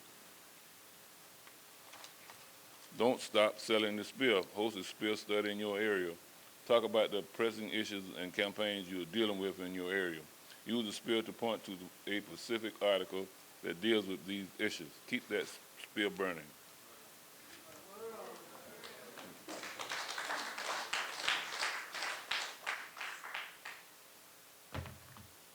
All right. For this third tool, we'll reference scenario 1, no way to the NGA. Again, using the airwaves gives us another ability to bring attention to to a specific story, as well as use this opportunity to help deepen this issue for our listeners around the world. We've characterized part of the construction of the NGA as gentrification, which is something that Africans all over the world can relate to. Impedum organizers in St. Louis have the ability to record interviews with victims of the NGA construction, different leaders in the organization to offer an African international analyst and general community feedback. If you are going to bust up the NGA reception, record the audio and submit that as well. If the Impedum organizers are holding a no way to the NGA reception, we can promote that on the station with a PSA here. PSA.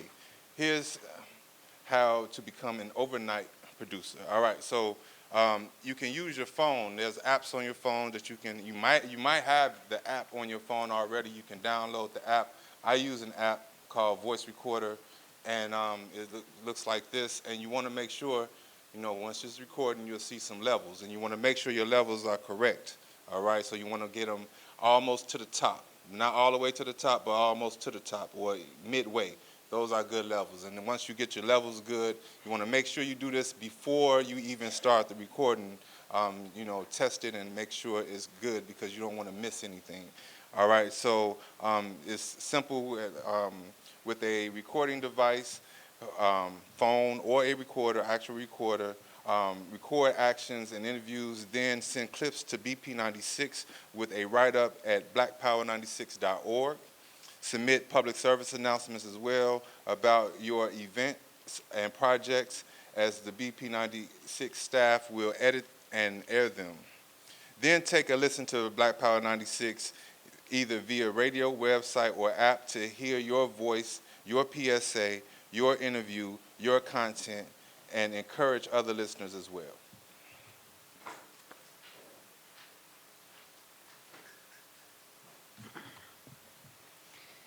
Social media is a relatively new organizing tool that we've been struggling to use effectively. While it has proven to be useful for certain things, it's important that our primary organizing tools be those that we have full control over, like the spear, the radio, flyers, postering, etc. Social media has been an effective tool to promote the movement and to fundraise, and to the extent that it's possible, we should continue to use this tool. However, Agitprop is pushing that social media should not substitute for on-the-ground organizing and other forms of propaganda work that we must do in our communities.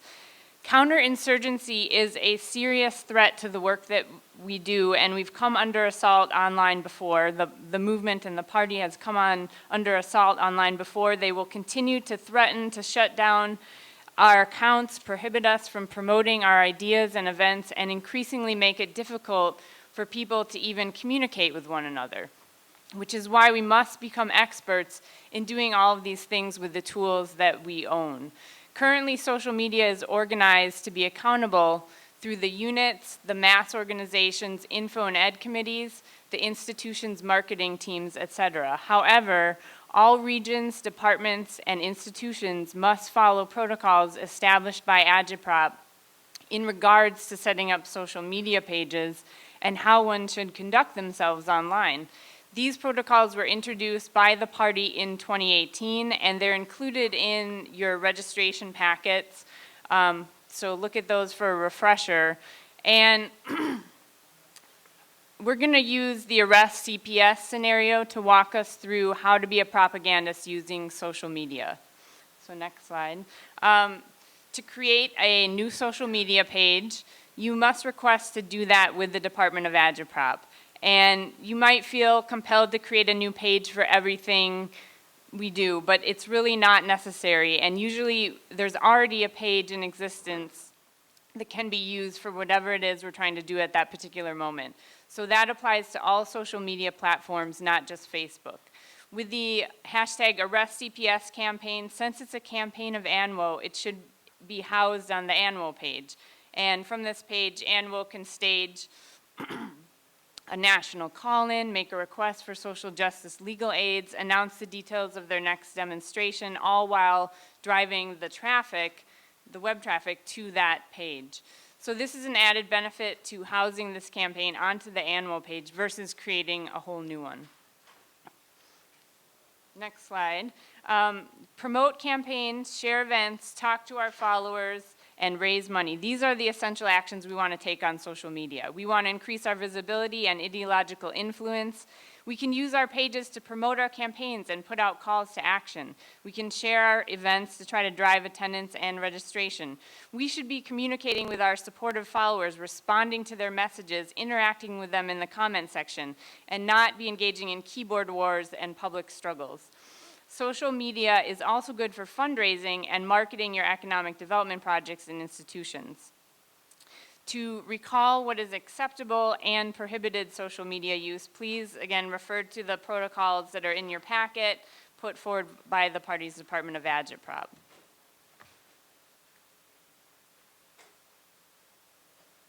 Okay, media, their media, colonial media for the most part. Although, you know, more and more people do get their news online. Your local TV and radio and newspapers still have huge audiences, and they wield a powerful influence over their readers and over how people in the community understand things. In fact, a lot of the news that you see online was actually originated by some TV or newspaper network. So the viewpoints that are expressed in the local press also can have a powerful influence on policy decisions, you know, with campaigns that the party is waging, you know, policy decisions made by local governments that we might be trying to impact. So I'm going to say a few things about working with the media, you know, print newspapers, broadcast television, AM, FM radio. It should be seen as an integral part of your agitprop strategy. So the messages that we put out is determined by the political conditions and the period that we're in, and they're designed to forward the political or the campaign objectives. Agitprop has developed a detailed media protocols manual, and it's available for download at dap.apspuhuru.org, and that's in your manual as well. And we can see as an example the All Diamonds Are Blood Diamonds campaign of the Uhuru Solidarity Movement that received a lot of press, and we should always remember all press is not necessarily supportive.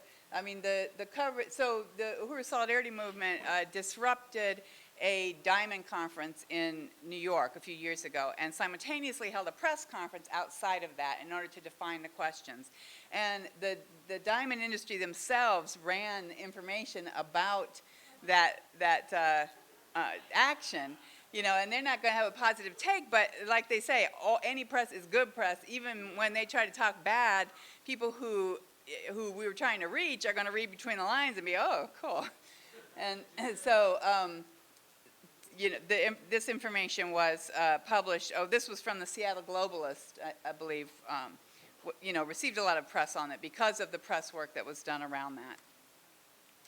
So, one thing that's important about doing your media work is that media contexts are always changing. People are leaving their jobs, they're going to another company, whatever.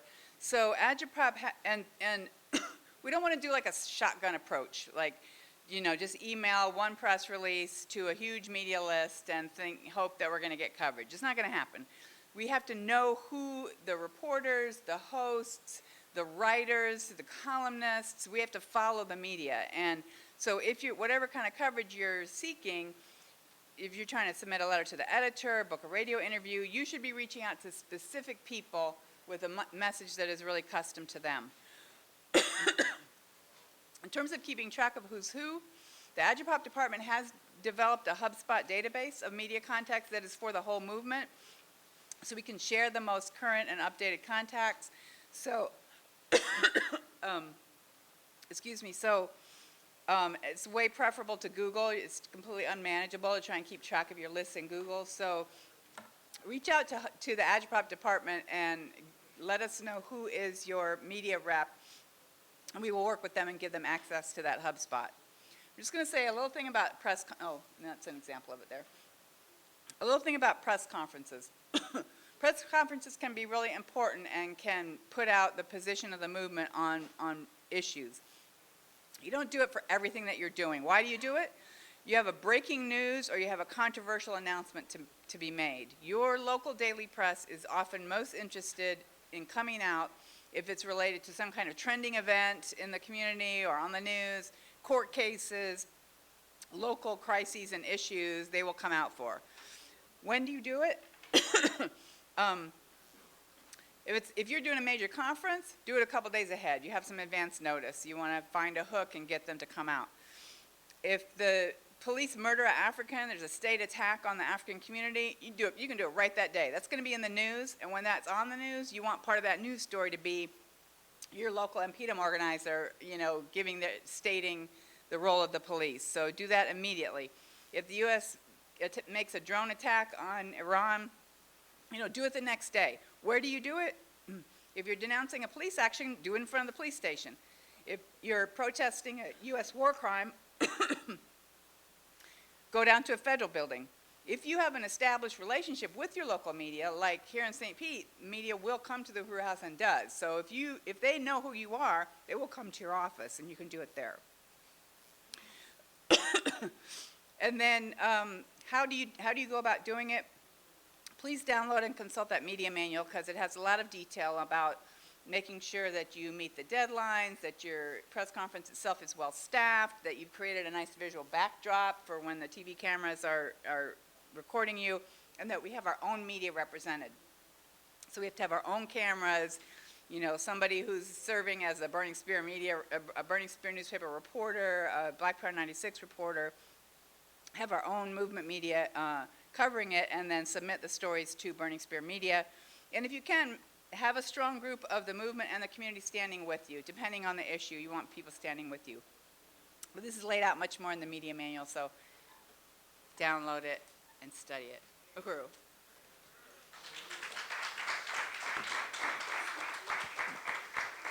All right, so we must get in the habit of snapping photos. At our events, around issues in our communities, we should be snapping photos all the time. Through this, we are able to build our movement's photo library. This is so important because photos that we publish on our own sites, especially sites like theburningspear.com, that were not taken by one of our forces, is always subject to copyright violations. So we want to avoid this by building our own library of photos. This can belong to us, and everybody can become a photographer.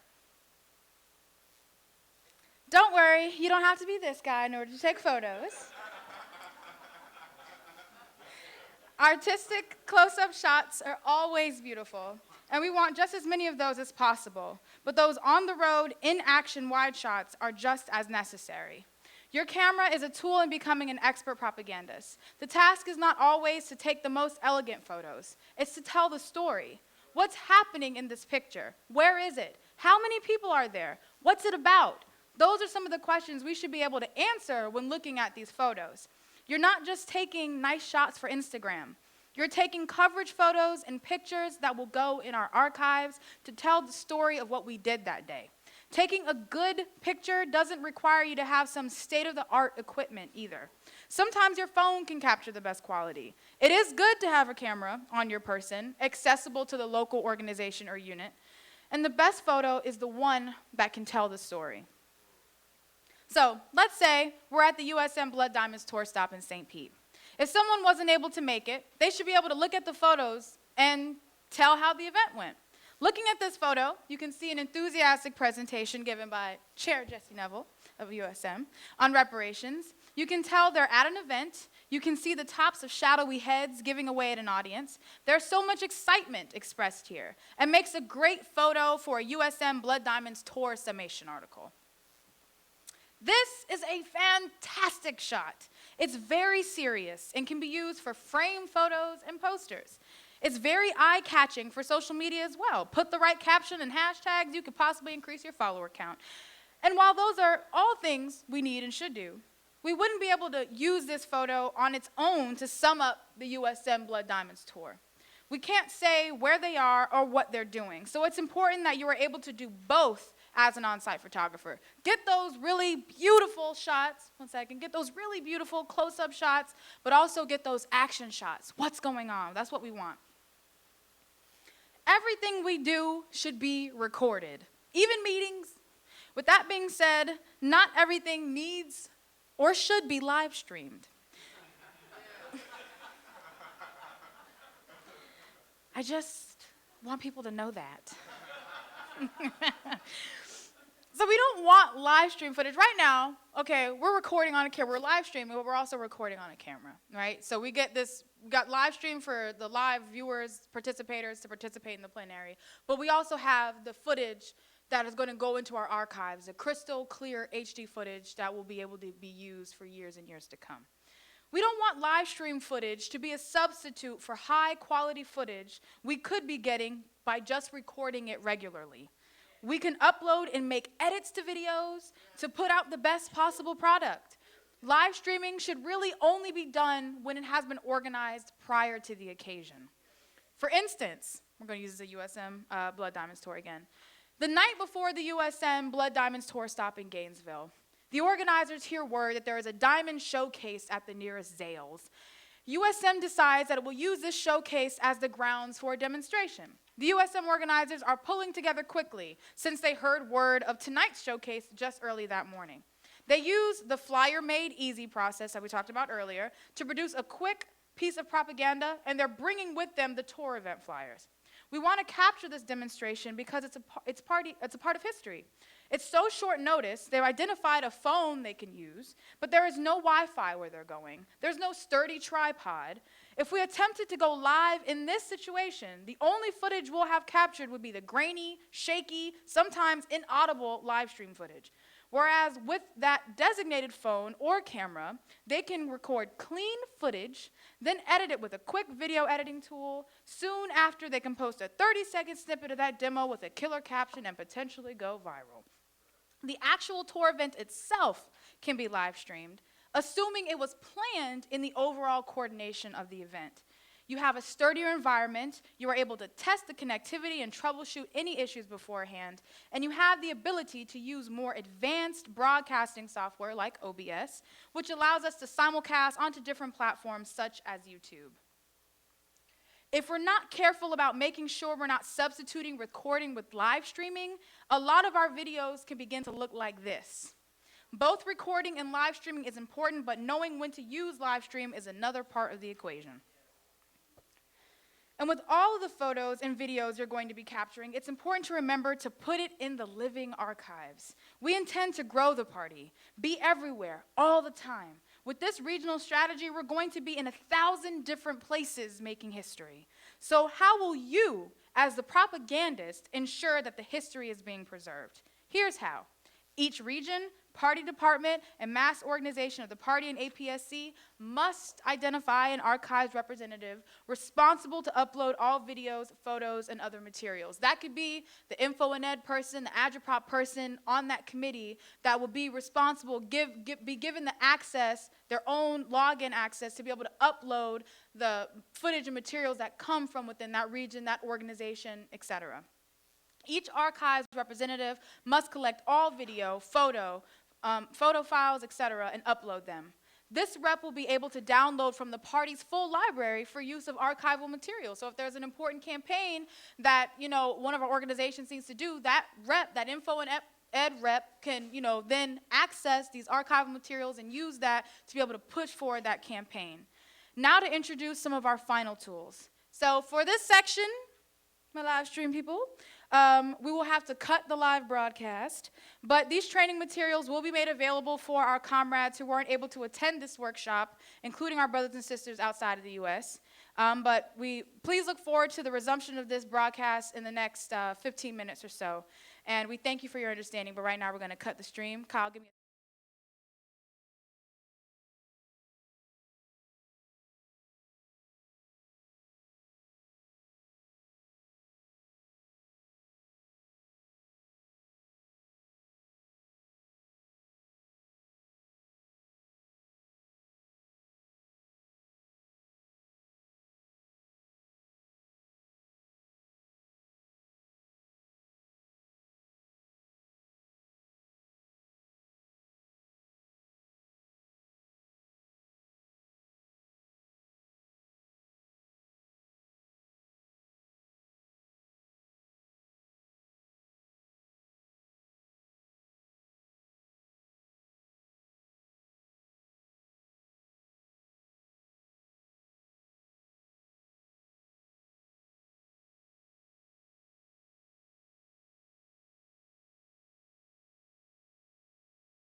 Uhuru. And before we close out officially the Agitprop report, I do want to recognize two very important persons for Agitprop. Members of the Black Power 96 team, our staff. We have DJ Eddie, the Florida Blind Boy.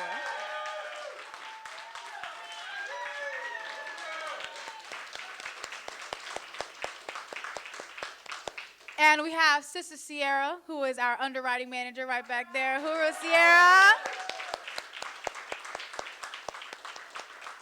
That's the staff that's going to make it happen, y'all, on BP 96. All right, now I conclude. Vanguard up. Uhuru.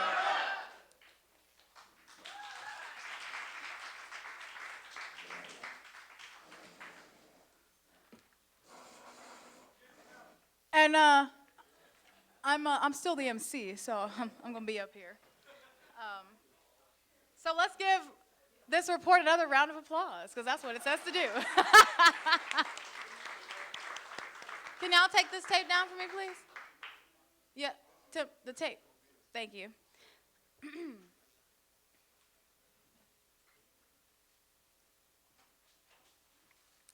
All righty. All right, so now I want you all to join me in welcoming, as soon as everybody gets in their seats, because this is a very important report that's about to come up next. Uhuru. All right, so now I want you all to join me in welcoming Secretary General Louise Kinshasa for the worldwide report from the African Socialist International. Uhuru.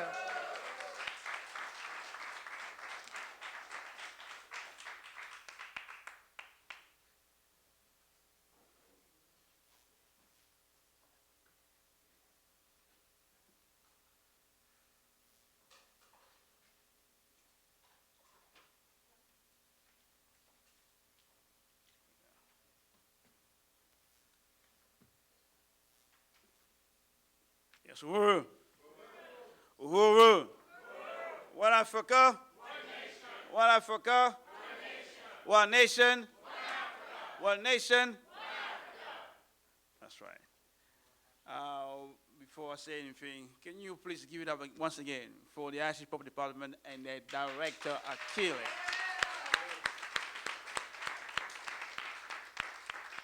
It's profoundly inspiring just to see the transformation that's been taking place under our leadership.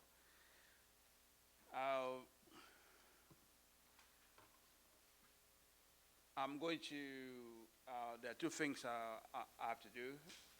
The first part is the solidarity on the salute. I think I left one more salute.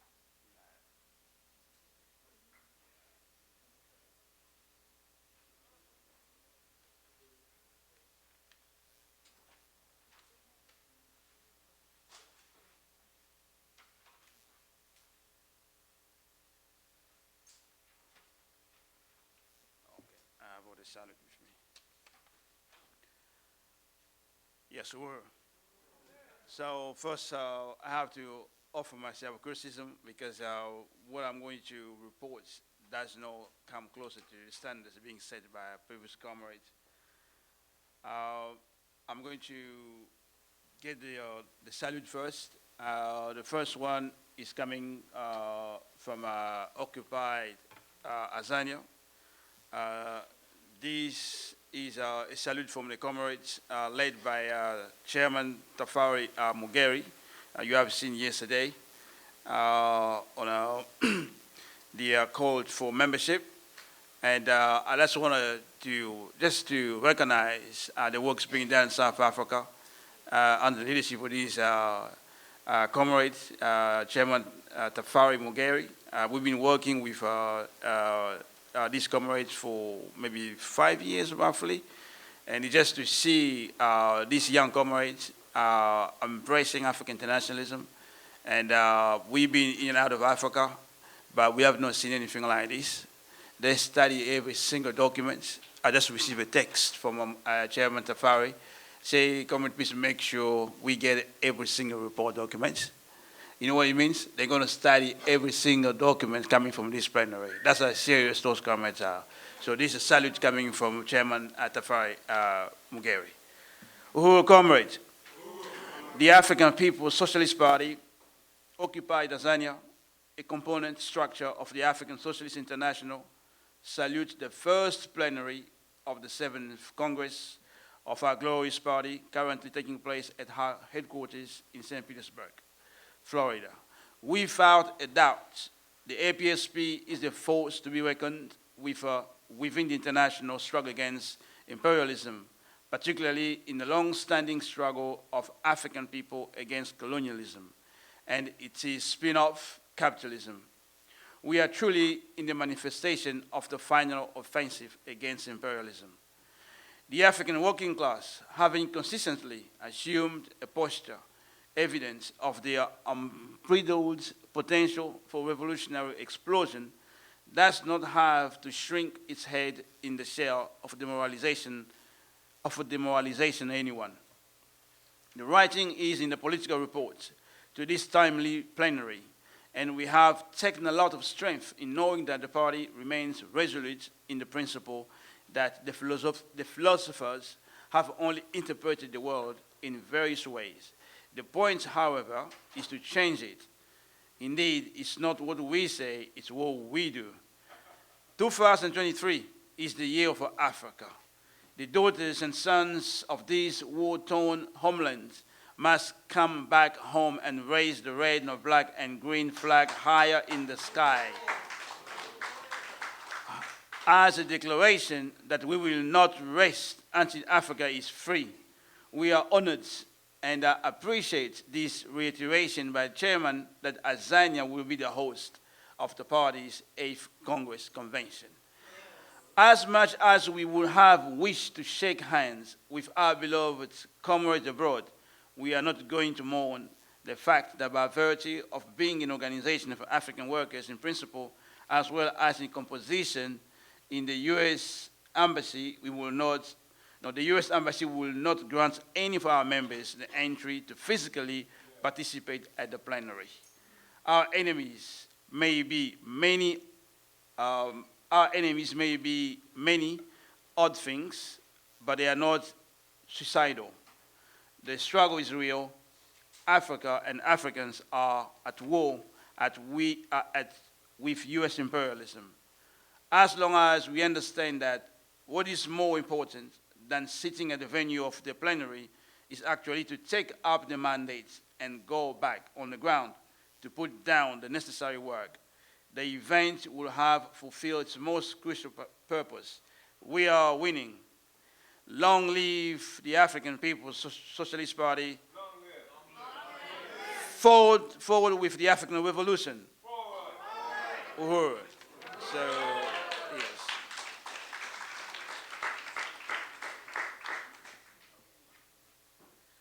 And the second one comes from London. This was written by Comrade Macaulay. Uhuru comrades, Vanguard up. The African People's Socialist Party, London, UK, we are the dynamic components structure of the African Socialist International.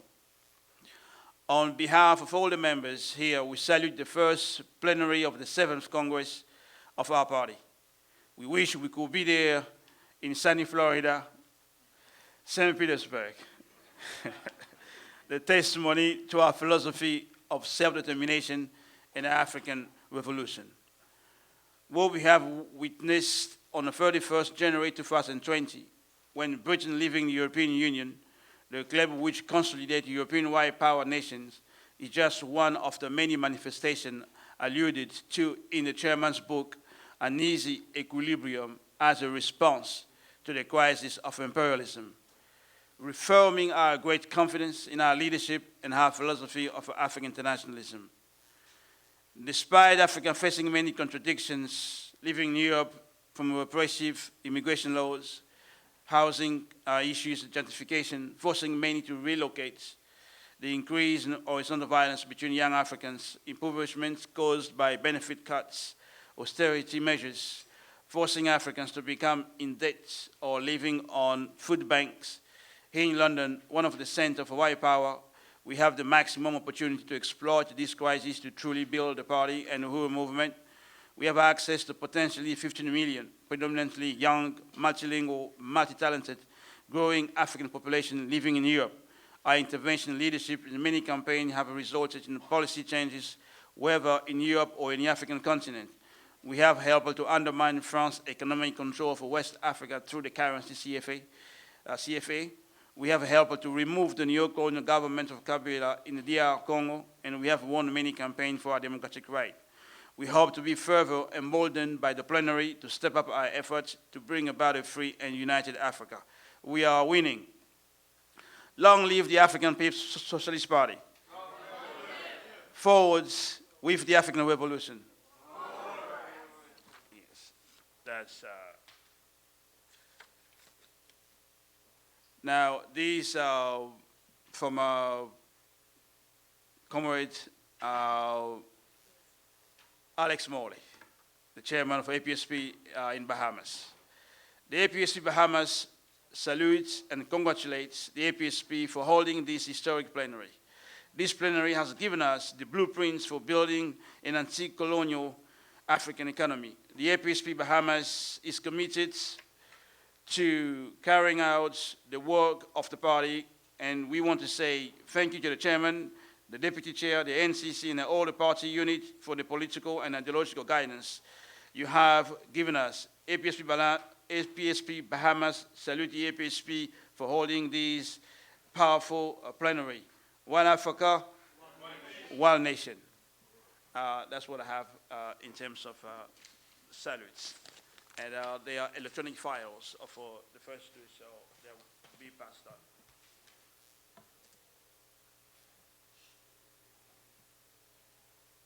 So I just want to go to the first slide.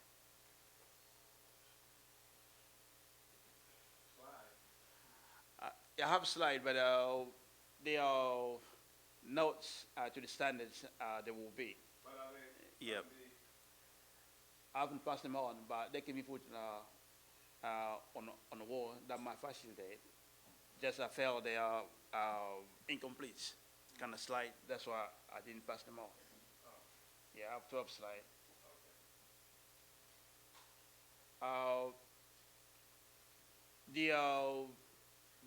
Since the Congress in 2018, the mandates I left the Congress was definitely the first one is to have regular interim ASI leadership meetings, which include the forces in Africa, South Africa, and the force in Europe, and the party in the United States, and also the party in the Bahamas.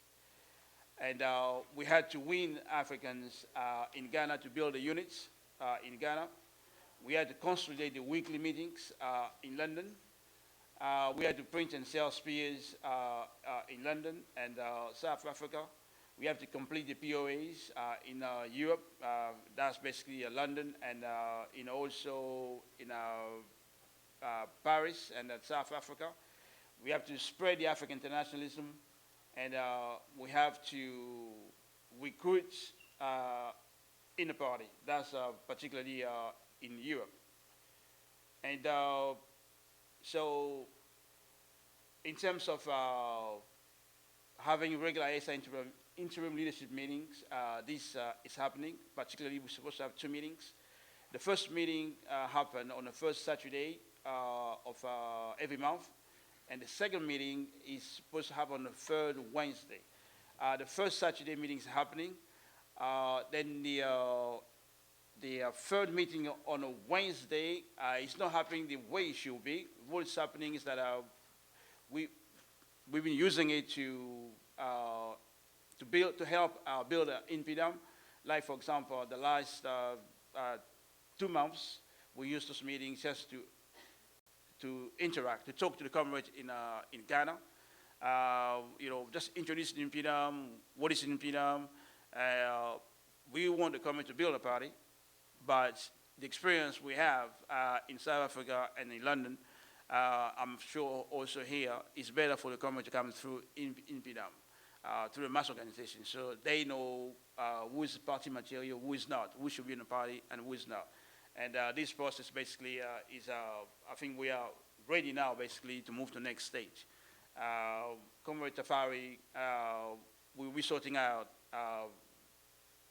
basically very soon when Tafari should be in Ghana, so he can help those comrades to build NPDM on the ground. And so basically, the comrades in Ghana, they have already built the units. They have the minimum of 3 members. And we have to consolidate the weekly meetings in London. That's established now. Every Sunday there is the weekly meetings. Now we're moving on. We have complete the POAs. Now we're building the communities. Basically, the first community is the economic ongoing struggle. And printing spears, we printing spears, we have printed 4 issues. So you can see out of 12 months, we only printed 4 issues, so it's like every 3 months. That's a challenge for us, basically, to print 12 issues, and be able to sell all the issues. But by printing only 4 issues, of course, we're able to sell most of it. We're able to raise money to print the next issues. So the challenge for basically 2020 will be not to come up with 4 issues, but to come with a minimum of 6 issues. So this way we can go out. Spread African internationalism. We're doing that, but it's not really in the best possible ways. We do have a program in French and in Lingala. The program in French is good, but it doesn't have, it's not organized. When you say Vanguard up, it has to be organized, in that fashion. We do get, in a week, 150, 200s. Only one program I did, it went to 900s. But if it's organized properly, I think I just watched Akile doing a report, and I'm sure it will go up. The Lingala, I've been doing it much longer than the French one. It starts small, but we get, in a week, 3,000, 4,000. But the problem is there is no follow-up. So when I do it, it happens on Friday, every Friday. Then I have to go prepare for the Friday in French. So I need a team, people who speak Lingala will follow up. People ask questions, people comment, people want to find out more. So we have to take advantage of that at all. And I know definitely people watch that in Africa because I can see the debate like on reparations. We are the reparation organization. And I can see the influence, people raising all those questions. So I'm really confident we definitely go to the next level and really have an influence, not just throughout Europe, but in Congo itself, and do the programs in the best way.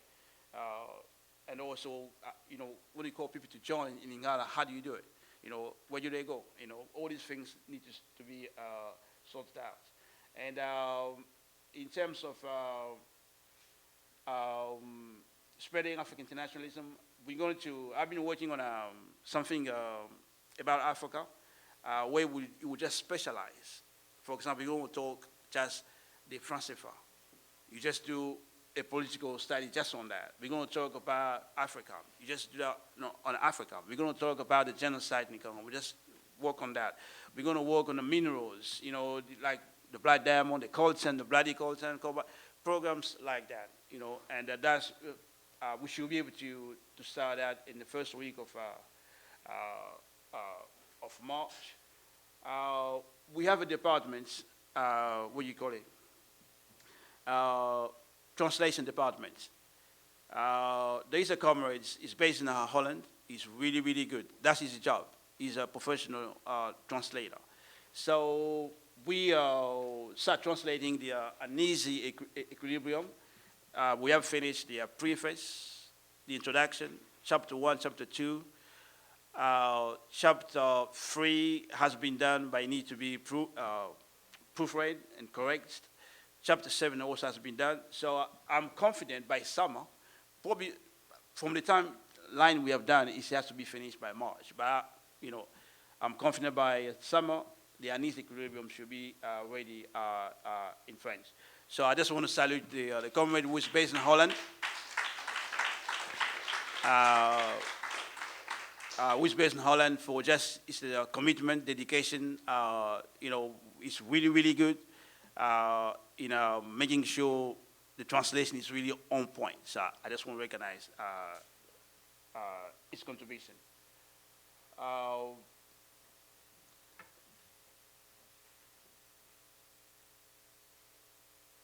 I will talk about this. And in terms of rebuilding in London, we have the party, Unity London, but we have not had NPDAM for a while. We used to have NPDAM in London for a while. We used to have some 70 members, something like that. And we've been organizing like protests, against Arsenal Football Club, Glencoe. Glencoe is the biggest mining company, Brixton Police, and against Ramaphosa, the president of South Africa. But sometimes we organize under the name of Parisuma Coalition, just to make sure we attract the Africans from the Congo. Sometimes we organize under the name of INPDAM. But increasingly, what it probably is better for us, through a discussion we've been having, we're going to make INPDAM the main organization. Parisuma can only use when we have to do a coalition, go to a coalition with identify Congolese forces, where it's needed that we need to bring them together. You've got different organizations from Congo, bring them together, and we can move into that with those forces as a political coalition. But the general work we want to do in London, in Paris, and also be able to project ourselves in the Congo. We were talking about the prison question. We said yesterday 25 people died in prisons. So we can just have one organization from Congo, London, and throughout the world as INPDAM. So that's something we're going to do. We've been talking about it for a while, but I think we want to use the African Liberation Day as a time basically to relaunch INPDAM in London. That's something we're going to do. So, of course, we have weaknesses. You heard of things we have done or we like to do. We need to be able to build in Paris. We've been in Paris in and out. We have a following in Paris. People know of us, people ask for us, and in fact, people come to the political society in French speaking. Many of them are from France. So that's something we need to fix. We need to be able to produce material, flyers. We need to be able to have a unit that functions in Paris. And also, we should be able to have an INPDAM organization in Paris. That's something we need to fix.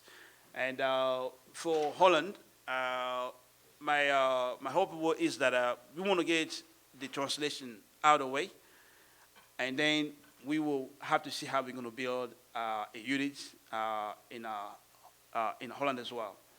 And that's basically what I can say in terms of the work in Europe. I may also maybe add, we're going to have an ALD in Europe this year. We're going to have two-party schools in Europe. We're going to have a chairman in Europe. We're not sure about a month, if it has to be September, in October. October, I understand, is busy here in Europe with Solidarity Days. Maybe we should have Solidarity Days in Europe in October. And September, maybe September, October, but we're going to have the chairman in Europe. I think that's what I can say in terms of Europe. Then I would like to go to Azania. Azania is, you all know about the significance of South Africa. The chairman talks about it all the time.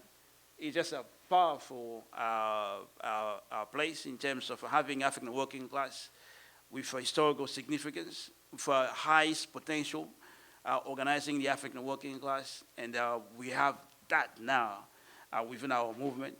We have, as I say, Chairman Tafari Mugeri, Comrade Asa, Comrade Mohau, Comrade Zakele, Comrade Kani. I mean, all these young people, young African workers, I mean, just able to engage in political discussion to the highest level is just incredible.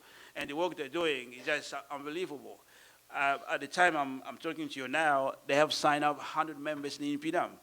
That's magnificent. And the president of INPDAM is Zakele.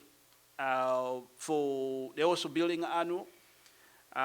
They just signed up, I'm sure it happened this week, they signed up they just start basically recruiting people into ANU. They sign up 4 new members in ANU. And the president for ANU is Comrade Connie Atchison. And so the struggle in South Africa, one is to be able to print a Banning Spear there. And you can just imagine Banning Spear being preached in South Africa. That's going to be a powerful tool, on many levels, not just for South Africa, but for the entire regions. And that hasn't happened yet, but that's, ongoing struggle, and I'm sure we probably come around that. They're also working on the plan of action for economic development. You heard DC talking about that yesterday. This is ongoing development that we need to sort out, because a place like South Africa, there is no way you can build South Africa if you don't build economically as well.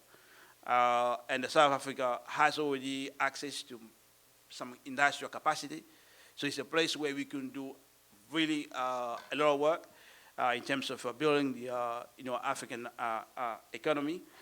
And one more thing I would like to say about the comrades in South Africa, they will be involved, that's in PDAM, they will be involved in the campaign they're working on about the trains. The government has come with some kind of reforms about the train. The trains are packed, the trains are not safe, and our comrades will be launching an NPDAM campaign around that, and they hope this will help them really to massify the work for NPDAM, because it's something that is going on, everybody's talking about it, but nobody's taking the stance to defend the African working class, and this is our comrades basically will be just doing that.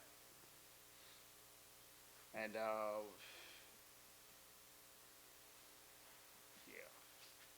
I'm trying to see if I left anything out, or even it's not in there.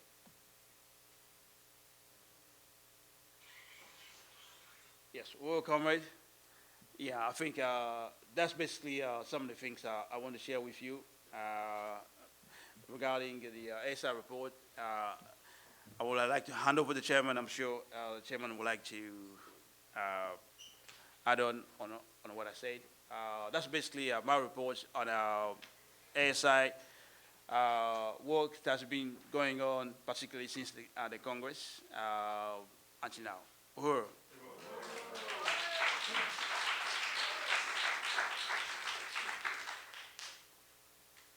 Uhuru, I want to thank Comrade Secretary General Louise Kinshasa for that report. And he is the Secretary General of the African Socialist International, but he's also the Director of International Affairs for our party. And it was in that context that he made the report about the Venezuela trip, even though that is also part of the ASI work that we do. And I think that for us, the ASI is the crucial component of the work that we do, because it does give material reality to our theory of African internationalism. And it does take and put into our own hands the determination of what Africa is going to be and what African people are going to be.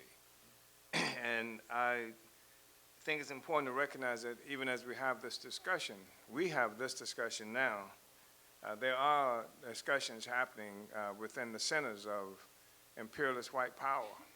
And not just imperialist white power, but this discussions about Africa and what's going to happen to Africa, happen in the leadership of the government and political party, Communist Party of China. It's a discussion that's happening with very, very powerful people.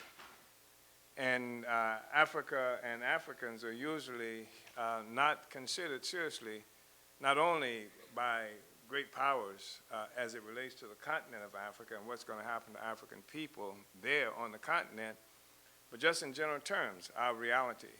Read an article just within the last week of of a cop who, I guess the act was so egregious for this time frame in Washington, D.C., who they had to charge with murder for having arrested an African man and handcuffed him in the front seat of the car and with his hands behind his back.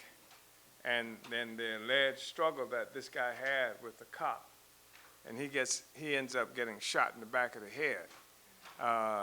And you know, I wish this were unusual. I wish this was extraordinary. I wish it was something that anybody who was writing this article had to cringe in so doing. Anybody who heard the claim would cringe, but that's not the case. I mean, Africans are not regarded as significant, as forces in history at all. And we mentioned earlier the big debate that's been happening among sectors, the thinking representatives of imperialist white power, is who is going to dominate the world. And Africa, and when they say who's going to rule the world, they're talking about who's going to rule Africa and African people as well. There are wars that's happening right now in the continent of Africa that don't even get reported.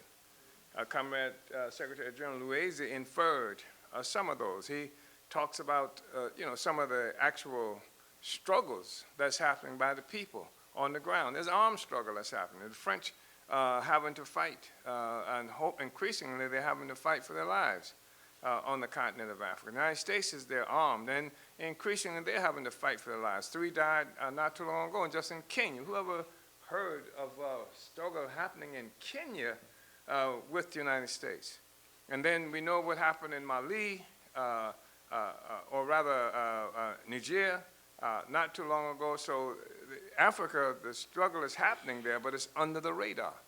Even most Africans have no idea what it is. Not only Africans who are separate from the continent of Africa, but even people on the continent of Africa don't know what's happening in another neo-colonial territory.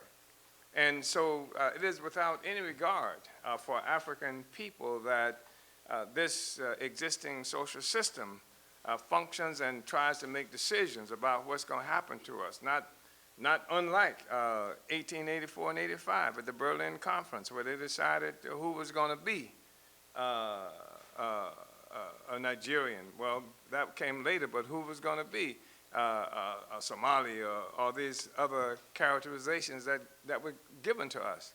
So African Socialist International is the way that we place the future in the hands of Africa, in the hands of African people ourselves, but not just African people ourselves, because Comrade Secretary General in the discussion we had yesterday talked about the exciting moments in the 1960s. Everybody was thrilled all around the world about what was happening in Africa. Revolution was being discussed. And of course, Nkrumah and Lumumba were 2 of the outstanding forces that exemplified the struggle in Africa. But there was guerrilla war happening in parts of Portuguese colonies, and of course in southern Africa. These were things that actually had Africans looking forward to excitingly to the future. And as we know, this movement was crushed. The fact that Africans during this process moved into even the United Nations shaped how much of the international law would look around questions that have come to be important and recognized as democratic issues. But that revolutionary movement was crushed. And it was destroyed. And what we saw in Africa with these so-called revolutionary movement struggles was the African petty bourgeoisie. And today we know some intellectuals and militants and African Democrats with the small d, and sometimes they also have Democrats with the big D, is that people talk about this progressive African government or that one, and they even use forces like Paul Kagame in Rwanda as evidence of this. He said something militant about imperialism, and he's been raised in stature in the eyes of many of the Pan-Africanists. It's a guy who's leading raping campaigns in East Africa, in East Congo, right now. But that's not the main thing, is that in the 1960s, when the revolutionary movement really heated up, and revolution was the main trend in the entire world, in the 1960s, the situation was that Africa had no friends among the so-called Western powers, Western countries. And the white people in most of Europe and America had more or less the same attitude and assumptions about African people as the imperialist powers themselves. And so it was difficult for Africans who were engaged in revolution to find allies for the struggle.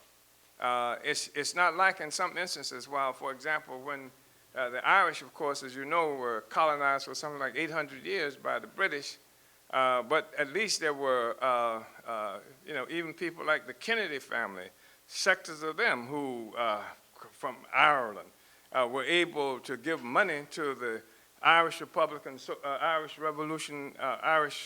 Republican Army and to Sinn Féin, which was the dominant petty bourgeois representative of the struggle for freeing Ireland from Northern Ireland from England. But with African people, there was no place we could turn, especially as the African Revolution in this country was heating up and coming under assault. So what became necessary for the petty bourgeoisie in Africa, and I say the petty bourgeoisie, I'm not talking about, really interestingly, the Kenyan Land Freedom Army, like Mau Mau. Mau Mau built a movement among the African peasants in Kenya and made an incredible struggle against the British Empire. And it was an empire at the time, even though it was a declining empire. And fought the British Empire to a standstill for several years. But when you look beyond that, you had people who, like the guy who came to be known, I think, as Lord, the guy who, who the British sent to Nigeria, Lugard. And Lugard is the one who sort of wrote the manual on neo-colonialism, indirect rule, if he won. He would. And I think that the Mau Mau struggle really scared the imperialists to death. And so they began to create their, in many instances, they did everything they could to frustrate that, and they tried to initiate a process of decolonization. The imperialists, the colonizers, initiated a process of decolonization that really meant of neo-colonization is what they did, and en masse. And so you had a situation where these forces, petty bourgeois forces, you got to remember when you're talking about leading the struggle in the 1960s, it would have been not so much from the African working class and the African peasants who were coming out on their own. These were going to be forces who were connected to many of the ideas roiling the world at the time about independence and freedom, and they would have been more the educated. If you look at the people who led this struggle in the 1960s. And so when they looked for allies, they couldn't, in fighting the Portuguese, they couldn't go to Germany. They couldn't go to England. it couldn't go to Italy to get allies there. And so they turned to the only place that was available as they understood it. This is the petty bourgeoisie. Of course, the greatest force in this revolutionary struggle would have been the masses of peasants and workers themselves. But they turned to Russia, the Soviet Union, and many of them, some of them turned to China. And to get allies, and to get support from the U.S., and some did get support from the U.S. In this anti-colonial or decolonizing movement. So to get that support, however, it was necessary to adopt a bourgeois capitalist line. I mean, they worked with these guys to frustrate Nkrumah's efforts at the founding of the Organization of African Unity, to make sure that nothing revolutionary, nothing that would benefit Africa would be achieved. And then, so those others who didn't meet the criterion, they had to find another way. And so the Soviet Union became the way that many of them went. But to get support from the Soviet Union, they couldn't come with the capitalist line that was necessary for them to have in order to get support from the United States.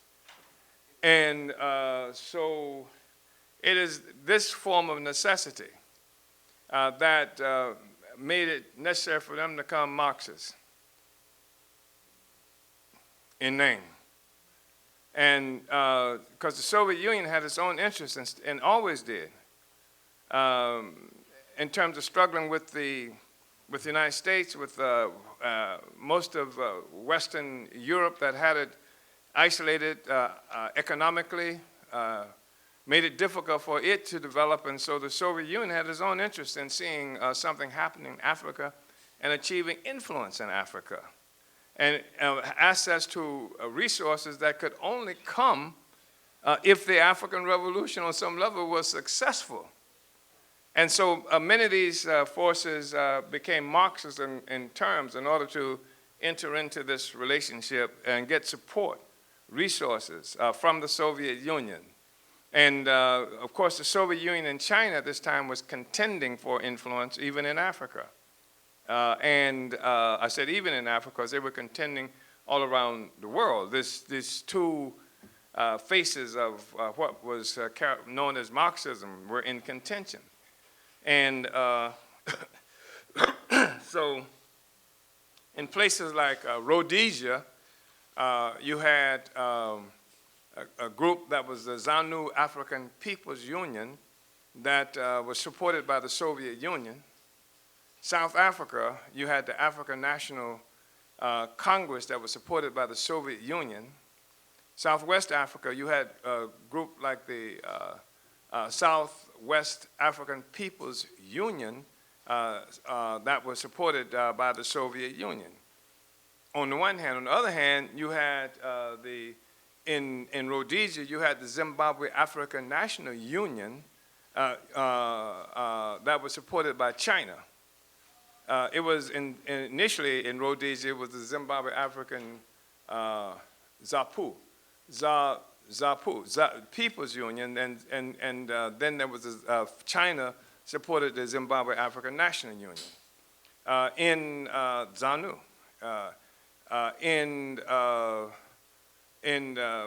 So you had this kind of contest that was going on between the two faces of communism, offering support and solidarity. And so this was the basis of the struggle, supported that whole struggle against colonialism. This was the face of it. So you had the colonizer supporting colonial decolonizing efforts, and then you had forces like China and the Soviet Union supporting, and those who were, the colonizers, of course, created what we call like company unions that the bourgeoisie did inside this country and other places where the workers began to unionize. so the company would create another union itself. And this is what happened, you know, like in much of Africa. So you had these company unions, so to speak, that the U.S. and the British and what have you would create, and they had their versions of decolonization. Flag independence is what they've come to be known. So now you had the petty bourgeoisie that was necessary for it to call itself communist. But as soon as something that approximated independence occurred, I mean, they threw off all of those pretensions of being communists. I mean, ZANU, you know, I think, I forgot the year that it declared, I think it was 83 or something like that. It was no longer communist. And then Comrade Secretary General was talking a little while ago about the amount of money that gets exported out of Africa by the African petty bourgeoisie. There's a sector in Angola today, the richest person in maybe much of Africa is the daughter of the guy who was supposed to be the socialist revolutionary in Angola. And she's now, you know, under, you know, threat for trial and things like that. I guess she didn't spread the cut, you know, to other sectors. So this is what we were left with. And here we are now, and this presents itself to us as the status quo. And the ANC is supposed to be, the ANC was progress. The people who talk to us about how, you know, the ANC seems to have changed. It's not, you know, what Mandela envisioned. You know, this kind of nonsense is what we get, you know, like today. And so the African Socialist International is the organization of the African working class. In the first place, all of them were problematic. Every manifestation, including people who we appreciate, you know, like Cabral, which I could never understand, because as bright as Cabral was, he made something special and peculiar about Guinea-Bissau that was unlike in so many ways the rest of Africa. He got into a debate with Eldridge Cleaver in Algeria at that Pan-Africanist or some kind of art or thing that happened there. And he was declaring that Africans in this country were not colonized, that we were black workers or something to that effect. This is Cabral, you know? So the ASI is informed by African internationalism. And the truth is that whatever the conditions in Amilcar Cabral's Guinea-Bissau, that's called Guinea-Bissau to distinguish it from Guinea-Conakry, that called Guinea-Bissau under Portuguese domination as opposed to Guinea-Conakry under French domination. The thing that was responsible for whatever the reality was in Guinea-Bissau was the same process responsible for Eldridge Cleaver at that time having to get the hell out of Oakland, California, because the imperialist forces were dealing with this African as well. That's how Eldridge got to California. And when he was in Algeria, he was just returning, if only momentarily. The point is that we are African people, and the African Socialist International, since Garvey, is the only organization that recognized that reality, and it recognizes that there is no separate freedom for African people in the places that we're located. One. Two, it went further than that, because Garvey was never explicit about this, although there was so much that was implicit about what Garvey did. He was never explicit about this having to be a revolutionary movement led by the working class in its own party. It was, Garvey's movement was more or less that, because he broke from the pack when it came to what the African petty bourgeoisie wanted to go in this country. All of these Negroes wanted to integrate, and Garvey was trying to go someplace else, and that was a real attractor to African working class, and then, of course, other people who wanted to get free of this humiliation that we experience as African people all around the world. And one of the most humiliating things is that we are people everywhere under foreign domination, either directly or indirectly. And that's the basis for so much of the struggle that we see happening around the world. And so the ASI brings us together to deal with that, and it also calls on the African working class to take, our stance rightfully in this process. And it's not an easy task. Right now, the one thing that makes it difficult is some of the stuff that Comrade Luizi mentioned. Even communications. I mean, sometimes even in meetings as highly developed technologically as South Africa is, sometimes you can't even have a meeting by phone successfully because of the infrastructure where most of the townships and the working people live and exist. Even try to print our newspapers and publications. That's a complicated thing. That this is a process that we have to solve. We are involved in trying to solve that, even as we have these discussions. And then African people are under extreme pressure wherever we are, which complicates it as well. I mean, there were people who were in our party in Germany, brilliant people, who organized the trip that I took to Berlin, where I spoke at, was it Humboldt University or something like that? And but they became terrified because of the reaction that's happening in Germany. And Africans are terrified in Germany. Please don't use my name. Don't put me out, etc. And this is our condition every place. I can't accept that. I just find it totally unacceptable. And that's why we're here. That's why we're talking about the African Socialist International. Recently, I traveled all over Europe for years, in and out of Europe, in and out of Europe. I went to as many places as I could, starting in around 1982, 83. And participated in meetings, first of all, looking for existing organizations with whom we could unite in the process of building the ASI. And they didn't exist. For years we did this. For years we'd hold conferences in London and France. They didn't exist. We went to Belgium. They didn't exist. And some of the organizations that did exist were charity organizations. They got their resources from the government. And anyway, so this informed our decision to build the African Socialist International from the party.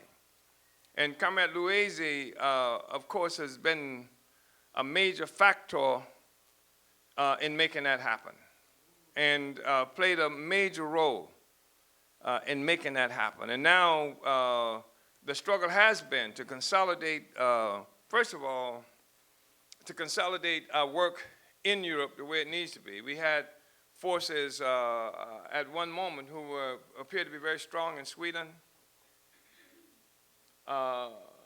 who turned out not to be as strong as we thought. And then there's a whole different kind of consciousness that we've encountered in Europe among the African population that we had to contend with. But Comrade Luizi has been there. At one time we were very strong in London, and relatively strong in England. And now we're in the process of rebuilding, and to consolidate the leadership structure of the African Socialist International, because there has been ambiguity, and there still is some ambiguity, because I want to throw out some parts of what looks like the Constitution responsible for this relationship. I don't think it's going to be useful anymore. Anyway, I think we are better now than we were before, and part of what makes us so much better is those comrades in South Africa. Yes. You know.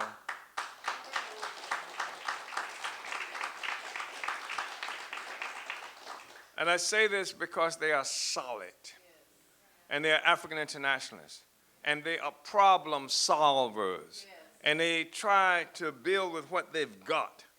In fact, there have been times I'm trying to get resources to them, and then they say, okay, and then they get back and say, no, we changed our mind, and we're going to do this. They're generating resources, whatever. Impoverished people, people who never went to a restaurant before we got there. School teachers who thought it was strange when Comrade Luazy went there earlier and carrying these heavy bags and what have you, and how we're going to get from, I don't know how far away we had to go, but they were prepared to walk, and Luazy is trying to get them. Maybe we can catch this form of transportation to get there. I mean, these were forces who had no experience like that. People who, but this is the class. School teacher, this is the class. And others, you know, like who are really on the ground. We love them. I'm telling you, it's a deep and profound love because they are truly African internationalists. And so that gives us an anchor that we never had before. We dilly-dallied in Sierra Leone and still in and out of Sierra Leone.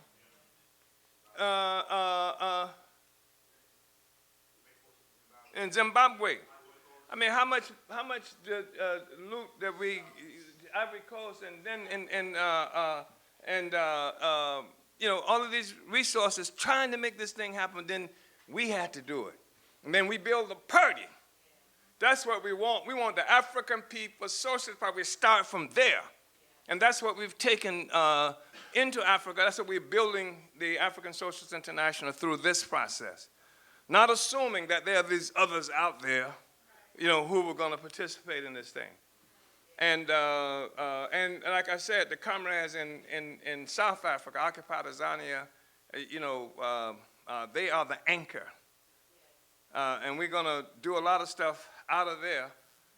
And we're going to do other stuff in West Africa too, because I'm confident we can do something in Ghana. We can do something in Sierra Leone. I'm confident that we just got to have the bodies who can get there and help to consolidate it, like those forces who are in South Africa, like Comrade Chairman Tafari. So the ASI work has complications, difficulties, but it's going to get better. This plenary is going to contribute to making it better because it means now that the party apparatus, the party overall, won't tolerate less than that.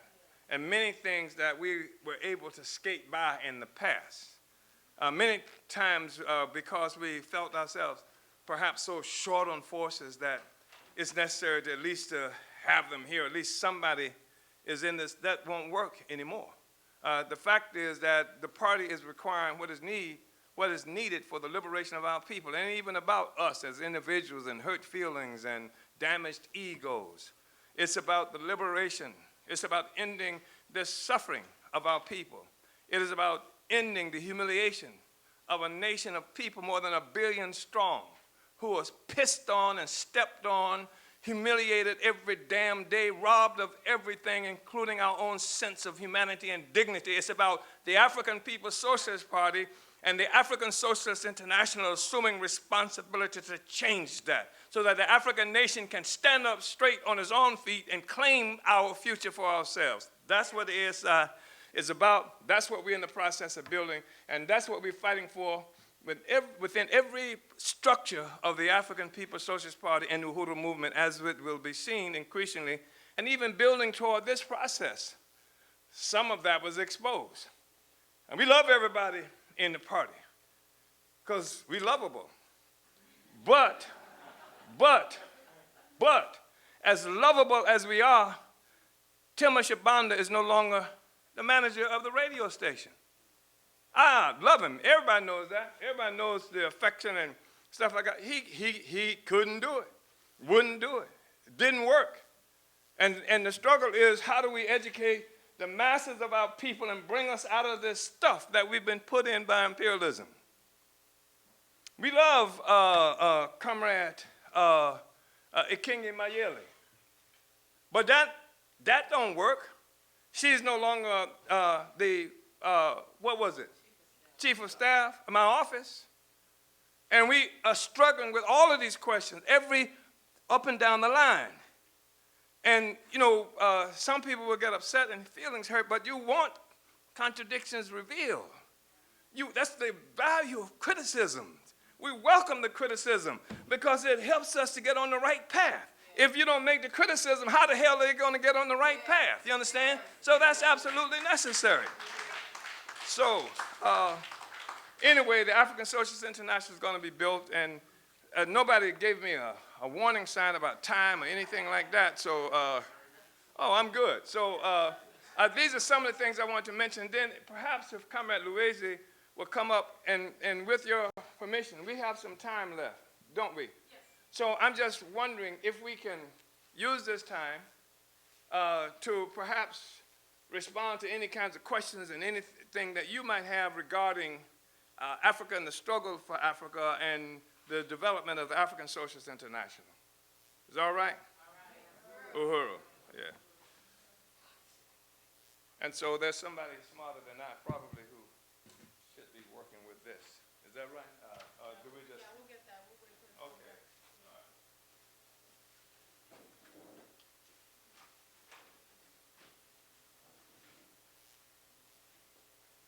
Yes, we will. Anybody?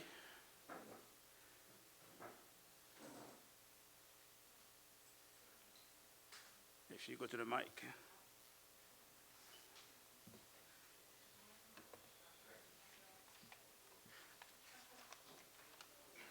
I can't even begin to understand how hard it must be to be in Africa trying to set this up. And what are the struggles, and what do you run up against, and what do you need, and all that? I just want to, That's a very good question. The first thing to say, remember the conclusion that the Black Revolution was defeated. And in places like Kenya, they killed the Mau Mau. They killed the leadership. Dina Kimathi was hanged. And they tortured so many people. And the British gave power to the people, to the African petit bourgeoisie, who worked alongside the British state, the British neo-colonial state, to kill the revolutionaries. So those who committed torture, those who killed, those who spied, the snitches, they gave them power. They became the minister, the general, and things like that. And what do you think they're going to do? They make sure, if you are a Mau Mau, if you want to stay alive, you must either surrender or retreat. Don't raise the struggle anymore, things like that. So Kenya became a place where people would disappear, where students would try to do any struggle, they will be rounded up and taken to jails and torture, things like that. So that's one. And the second thing is the African petit bourgeoisie came to power as a class. So everybody who is in the leadership is the African petit bourgeoisie. It's not one person, it's the class. Now, if you want to change in Africa, real change, first you have to be able to push the African petit bourgeoisie as a class in the process of overthrowing them. But what is happening, the African petit bourgeoisie and imperialism have made an alliance that the struggle that will be tolerated in Africa is the struggle that criticizes some aspects of neocolonialism. So, for example, people are fighting in Africa. They say, what do you want? I want to fight for the rule of law. I want to fight against corruption. I want to fight for good governance. Nobody's saying, I want to fight for reparations. I want to fight to, to change the state, to get the state, to put a new state, the African working class state, things like that. And so most of the struggle we see in Africa, most of them, I would say 99% of the struggle we see in Africa is led by the African petty bourgeoisie, whose intention is not to bring the African working class to power, but to criticize some aspect and also make a way for themselves. And that's what we see. And it's governed around electoral process. We see election in Africa, that's the struggle is being accepted. Now, for a struggle that wants to overthrow the new colonial state, Chairman has talked about Russia. In the Congo, you heard about Lumumba. And then when he was killed, there was a guy called Pierre Mulele. And it was clear that the struggle in the Congo was a struggle to overthrow neocolonialism. He went to Russia. And the Russians say, we don't help any struggle. Well, it was Soviet Union. We don't help any struggle that is fighting against established legal governments. Basically, we know funding any struggle against neocolonialism. And that was early in the 60s. That's how Guevara went to Congo. So there have not been really a struggle to overthrow neocolonialism in Africa. Now, this takes us to the other question, the philosophical question and the organizational question. What ideology and philosophy? This basically follows on the question when the chairman says our movement was squashed and the key questions were not resolved. So that question goes to that. And the people are fighting without even being aware that the real questions, how the people can come to power, haven't left unresolved. And this the party has done. So what I'm trying to say, what needs to happen everywhere in Africa is the African working class must have access to independent revolutionary organization. And it doesn't exist. You just heard what the chairman just said just now. We're trying to build an ASI. We thought that there were revolutionaries around the world. We can just contact them, sit down, have a discussion, have an agreement. We can build an ASI. It didn't happen because we didn't see them. Everywhere we run to, African petty bourgeoisie. So now we have to build, remember the president of Italy. Now we created Italy. Now we have to create Italians. Now we create the ASI. We have to create revolutionaries. So it's a struggle really from the bottom up. There is no shortcut. So the main thing is to help the African People's Socialist Party to build the ASI. That is really, that's really is the main thing. Anyone who's listening out there, how you want to help, how can you help the struggle in Africa? You go help the African People's Socialist Party to build the African Socialist International. That's really what we need to do. And yes, And part of what that means is we got to have access to Africa. We got to be in and out of Africa on a regular basis. That's going to take money, resources. We got to take videos and other means of communicating in Africa, and we got to send it to Africa. Comrade Director of Agitation and Propaganda talked about what has to happen with the political education. We've got tons of stuff, political education. We got to put it on DVDs and, if necessary, tape cassettes, whatever is accessible to us on the continent of Africa. We got to get that stuff, and it's got to be everywhere in Africa. I mean, everywhere. I mean, that's how Khomeini was able to overthrow the regime of the Shah by having just cassette tapes, audio tapes, being spread all over. And so that's critical. And the other thing is this. When we say we Africans, we mean we Africans, and we're going to have to say we Africans all the time. We're going to stop being black or whatever else and become Africans. And everybody's going to have to recognize us as Africans. We have to use that reference and force everybody else to use that reference when it comes to us. And if there's any confusion, we can clarify it, but we're Africans. And I think that's going to be extremely important for everybody to recognize that. Yeah. Uhuru.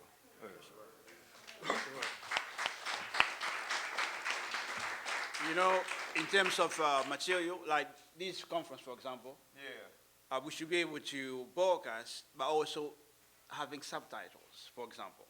And with resources, we can do it on many levels. There is English, French, English, African language, different language. We can do that, but it depends on the resources as well. it's doable. The technology is there. That's incredibly significant. And also there's an aspect of organization associated with that and actual cadre placement. For example, Comrade Luiz just left Venezuela.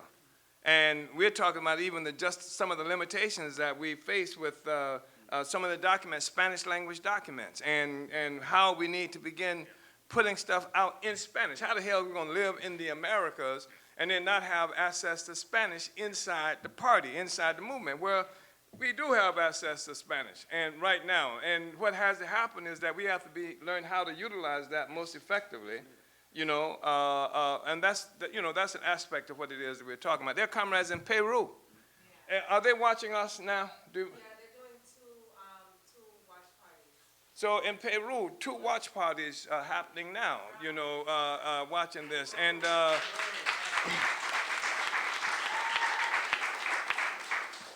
but go ahead.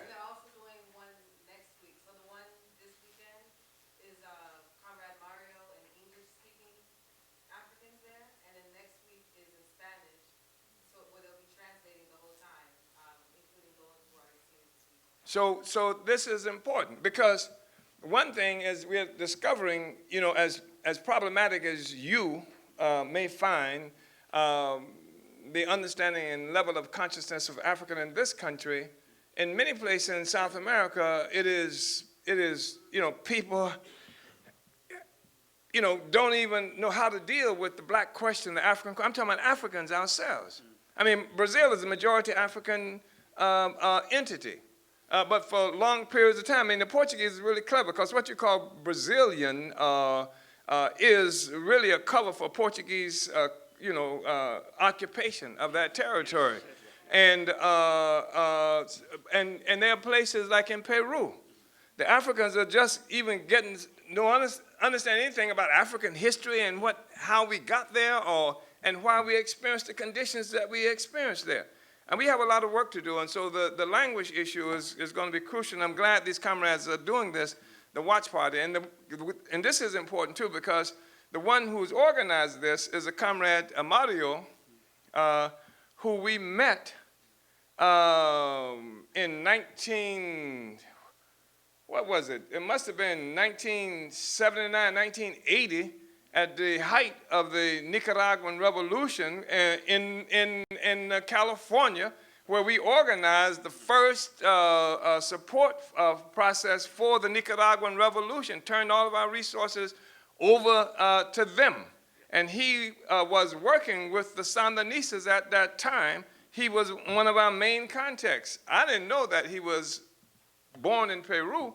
I always thought he was Nicaraguan. It was only how many months? 2 or 3 months ago that he contacted us again on Facebook and said, hey, it's me. I'm in Peru. I'm trying to do some work with these Afro descendants or some stuff like that. And I just think that's important too, that we've always had these kinds of contacts, and done this kind of work. And it makes, hopefully, the African population of Peru becomes accessible to us, and then, other Africans throughout the Americas. Uhuru, comrade. Yeah.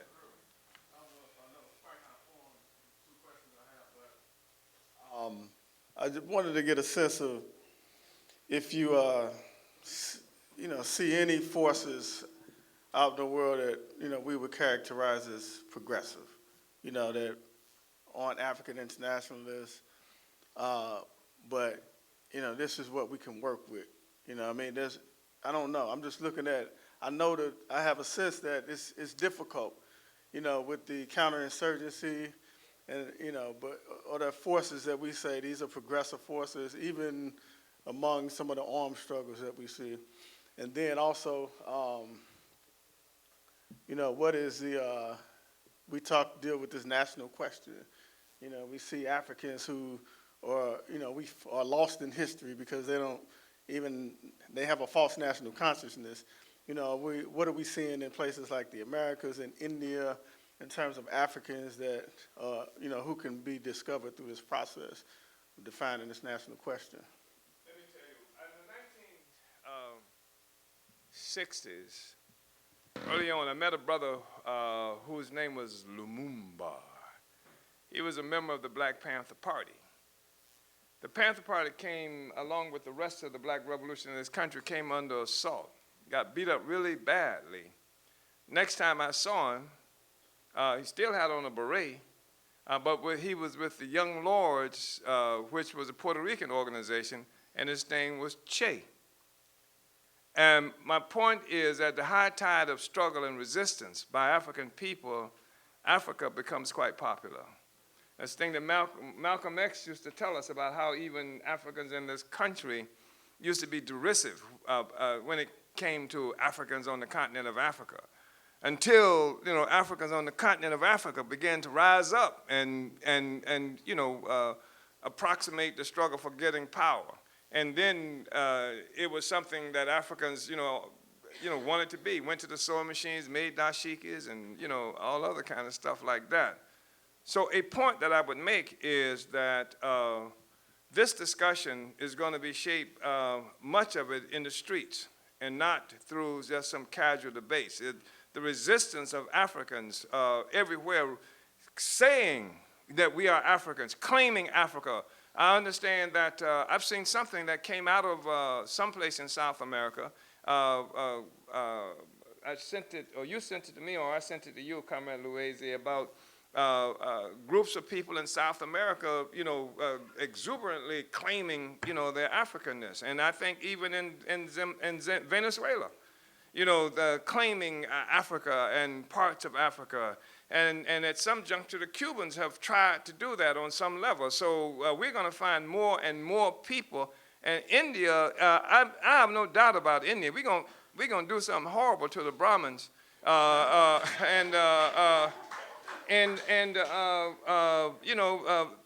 even in Ethiopia, I mean, Haile Selassie called himself a Caucasian. Yeah. So this is a struggle of identity.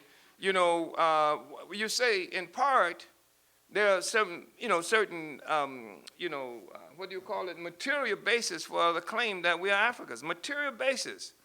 But that material basis also, promotes, under circumstances, a certain consciousness, a certain subjective factor, that I am African because I say I'm African, because I feel like I'm African and what have you. And increasingly, most Africans do feel like they're African, they just don't know what the feeling is. You understand? They just don't know how to define it, describe it, what have you. Most. There's some who've actually been intellectually lobotomized or something like that, yeah. But anyway.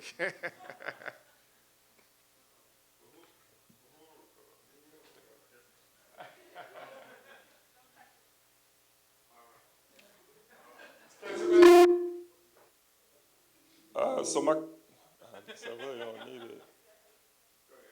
I apologize. Yeah, so my question is Secretary General and also Chairman.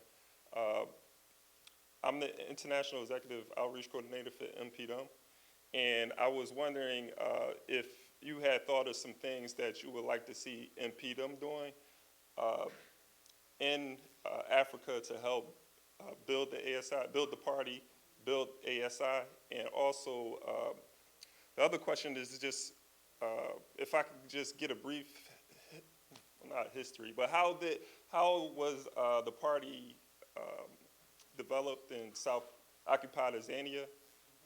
How did that process happen? And yeah, I just want to know that story because I think like the stories is necessary. The narrative is necessary, especially like doing organizing, because I'm always out. I say all the time, everything that the party is doing and PDM is doing, like I talk to that when I'm organizing with people, because they, it gives them, it raises their, imagination and consciousness about, the work that we're doing in African internationalism and how it works. And, for example, no, I'll leave it there.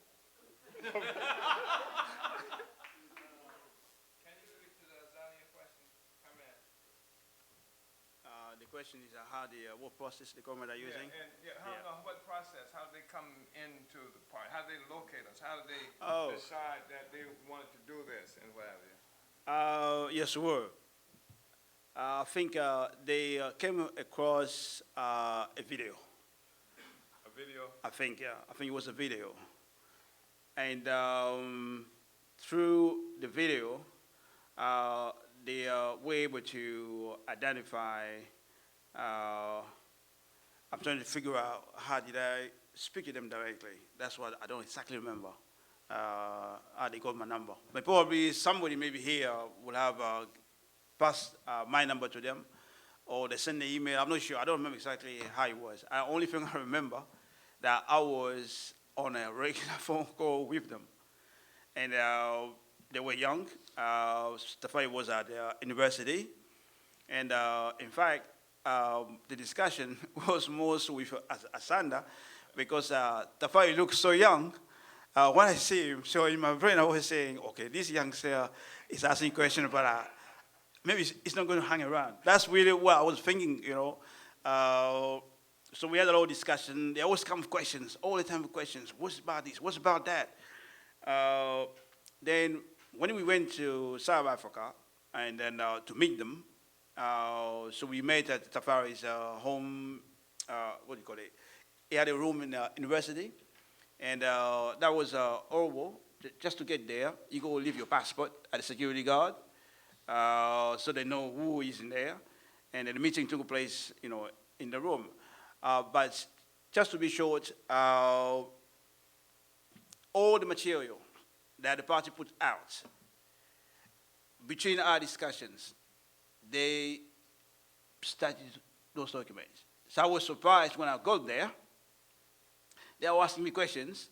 They say, the Congress reports, 2013. What the chairman means, you know, or meant by that. So I was surprised. That's the first time.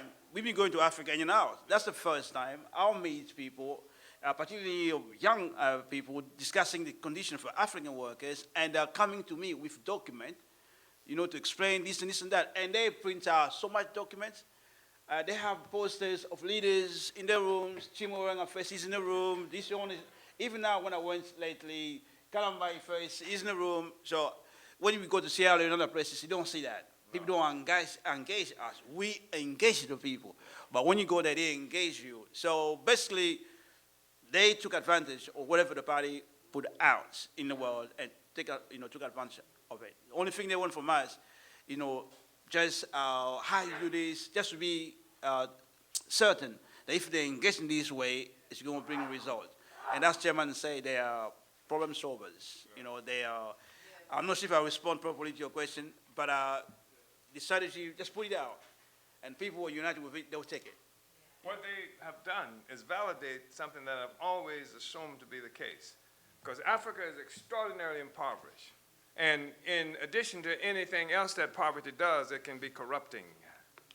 Because you can find yourself willing to do anything just to get out of this stuff and say anything that's necessary to say. And if somebody say, yeah, I'll be a revolutionary, damn it, if it means that I'm going to get a stipend, if I'm going to get this and that. So, but I've always been convinced. And that's tempting, too, because you say, well, you know, the people are hungry, they're starving and what have you. I mean, the government, they don't do any production, so the people have to create their own means of existing. You got children walking in the middle of the damn busy streets. I'm talking about if you go to Ghana and some in Nigeria and places like that where traffic is hellacious, and you see children out there, you know, walking around trying to sell a banana. Mm-hmm. I mean, it's a state of, you know, real desperation. So there's the temptations, okay, we know they need the money. We know people are hungry. Therefore, our approach has to be no. Our approach has to be take African internationalism. That has to be it. Yep. That has to be it. Because people will say, all of us, we say what's necessary to survive, what we think can make us survive. That's a short-term vision of what it takes to survive. So we take African internationalism, and these young people here say, yeah, that's the way. That's the way, not just to fill my belly right now, which is really important, but fill all the damn bellies and to change everything about it. That's what they did. That was what's distinctly different about these comrades here. Not only that, they're conscious of the potential of poverty corruption. They're conscious of that. So they don't, you know, when you say, well, we can do this and that, they and sometimes misuse this organizational relationship that we have by not wanting to take it. You got to take it because I got to get your ass from Johannesburg into Accra. And you can't, you know, and so you got to take these resources because you need some startup to create this entity that we're talking about, you know. And here we can feel confident in doing. I mean, we created a newspaper for Negroes in Ivory Coast. We created so many resources right there in South Africa, with the youth wing of the Pan-Africanist Congress and Zimbabwe. Resources, you know, we did all of that stuff. So with these comrades, because they're committed to the theory, and that's what they want to know, what's in the documents, not what's in the refrigerator. You understand? So, was that helpful at all? Go ahead. I want to speak to one point, what NPM can do. There are a few things I think need to happen. One, of course, we go promote NPM. It will be good to introduce, we just talked about the languages. It will be good to introduce like interviews of Africans here, but in African languages. Because what is popular now, the masses are coming forward. I can't tell you the amount of African women, particularly, who have become improvised, what do you call them? Spokesperson. Yeah. They just take a phone and get on a Facebook, begin to criticize the government on a regular basis. Young and old. I never seen that before. And most of them are African working class women. So what is missing for them to understand the whole world is a narrative coming from the US, coming from the African People's Socialist Party, because this is the narrative that explains everything. And if it gets in Lingala, and also that also will open Africans, you know, to NPM, and it will lead to one other thing, because most of the multinational, all these companies looting Africa, they are based here. So NPM has to play a role. We're talking about like genocide, Blood Diamond or Blood Coltan or Gold. We know the companies. So going to those headquarters and organizing, and the big interview also, for example, in Lingala, we can work this out. I think it will do something good for us. The last thing is, when all these Negro chiefs, you know, the president, the prime minister, when they come here, we have to be out there, making it impossible for them to be here. The children also come to study here. I believe they should not come to study here. Right on.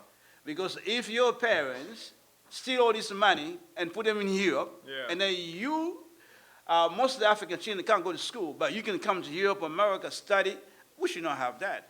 Also, when they come to get a treatment in Europe, they should not come here as a president. Build hospitals in Africa. You know, and also they buy houses in the United States. People send me pictures of Camry buying houses in California, something like that. We know in Europe they buy houses all the time. So we should be everywhere in Europe, in America, organizing, denouncing these houses shouldn't be there. And this way we can also build NPM in that way. So it goes both ways, basically. I know we don't have much time, but go ahead. Let's see who is next.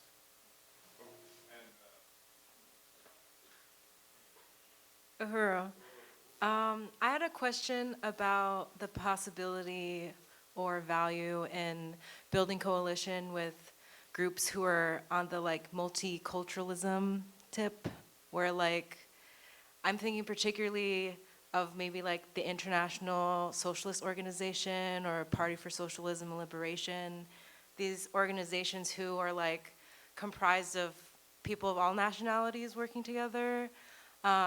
It's, you know, it's obvious, they obviously don't follow the theory of African internationalism, but some of the things that they do are kind of in alignment. I guess I'm just wondering, because they have like pretty big bases and they have influence, I'm just wondering if there's any. It continues to be the same struggle. We're fighting against colonialism. If you got some Negroes who are in the International Socialist Organization fighting for something else, even if they do something good when not fighting against colonialism, it doesn't qualify. And I'm not saying that we don't have a relationship. We have a relationship with all kinds of forces, and maybe even the ISO, we might do something with them, but we have to be absolutely clear that there's no way to reconcile the different philosophies here, and that the philosophies are not innocent. They give direction to where it is that you're trying to go. And if you have Negroes who are part of that, they're trying to go someplace. They're a nice integrationists.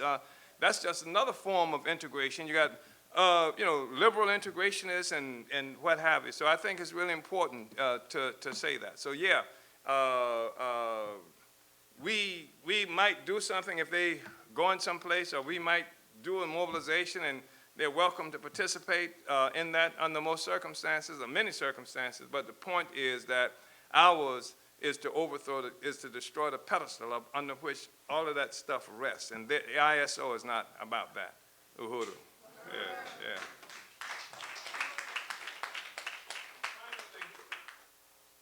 I just want to say it's related to all of this. I see you signaling me and what have you. Next election, you can get rid of me.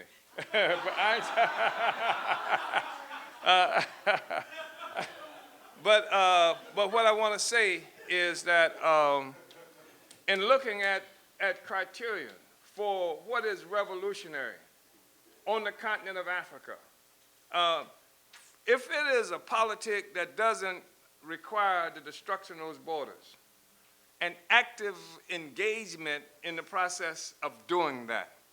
If it is like ZANU, we supported ZANU, it characterized itself as some Pan-Africanist organization, the Pan-Africanist Congress of Azania, and I believe Sobukwe was somebody who tried to do something like this. You can't do it from just in what you call Zimbabwe. Where is the damn party for making it happen all over the African world? And if you don't have that, then I can't call you legitimate. And then the other question that we're confronted with is the class question. And there's no way we can get around that question. And so what is the social force that's going to lead this revolutionary movement? Because the petty bourgeoisie, even in this state of distress, dying distress, still has influence, and can, even with the consciousness of the people, the petty bourgeoisie is sometimes the very same force that we're fighting against.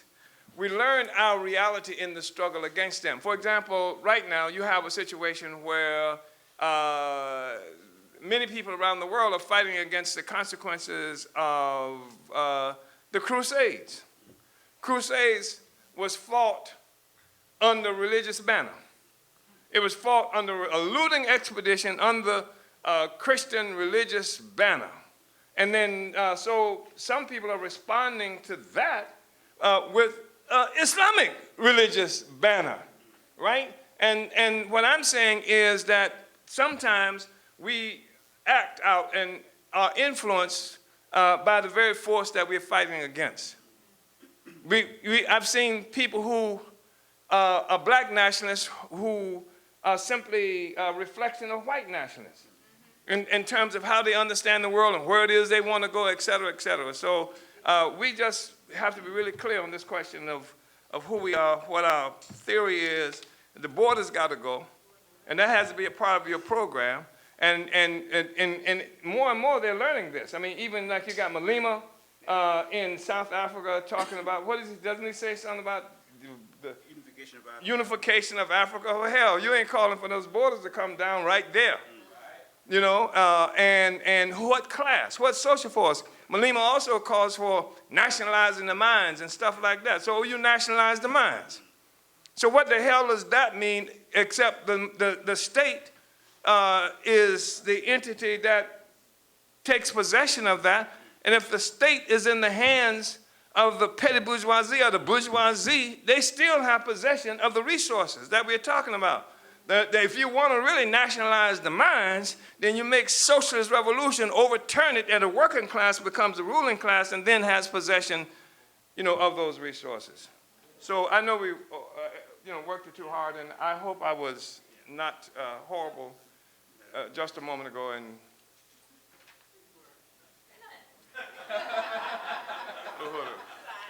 all right.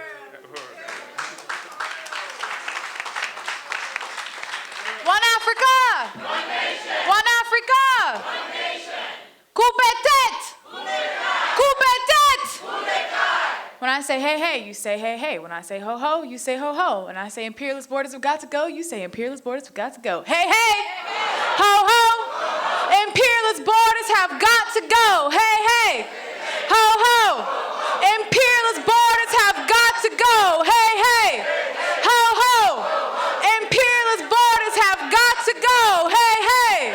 Ho, ho! Imperialist borders have got to go. Hoodoo!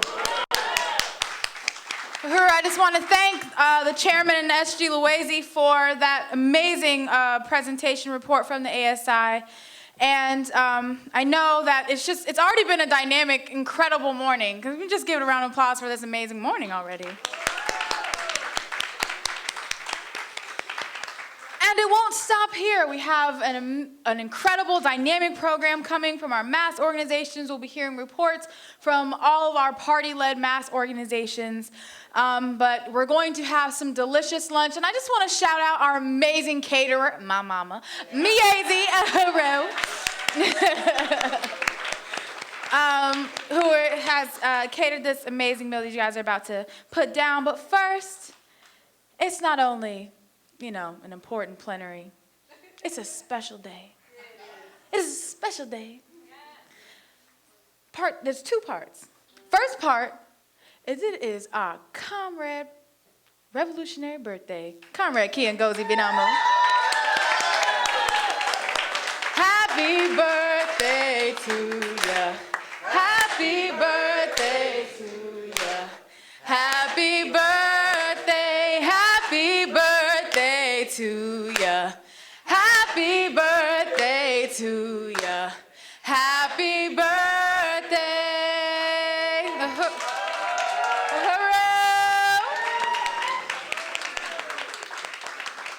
So not only are we celebrating revolutionary life, we are celebrating revolutionary love.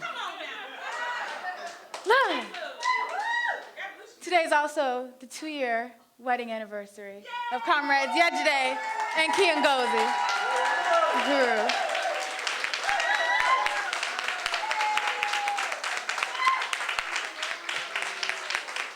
They were married right here in the city of St. Petersburg, and their reception was held right here in the beautiful Aquaba Hall of Huru. So, and Chairman Malaysia married them. Huru. Solidified this union. So why don't y'all come up in a little in the middle so y'all get on the camera a little bit so people can see. But we just wanted to, on behalf of the African People's Socialist Party, recognize this. I was wondering why you were dragging him.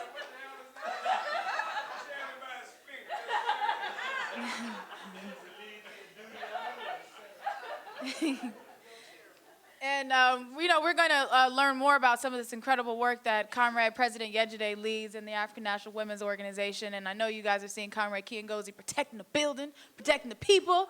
Just wanted to really recognize you and appreciate and salute you on this special day and celebrate it with both of you. So, huru, comrades.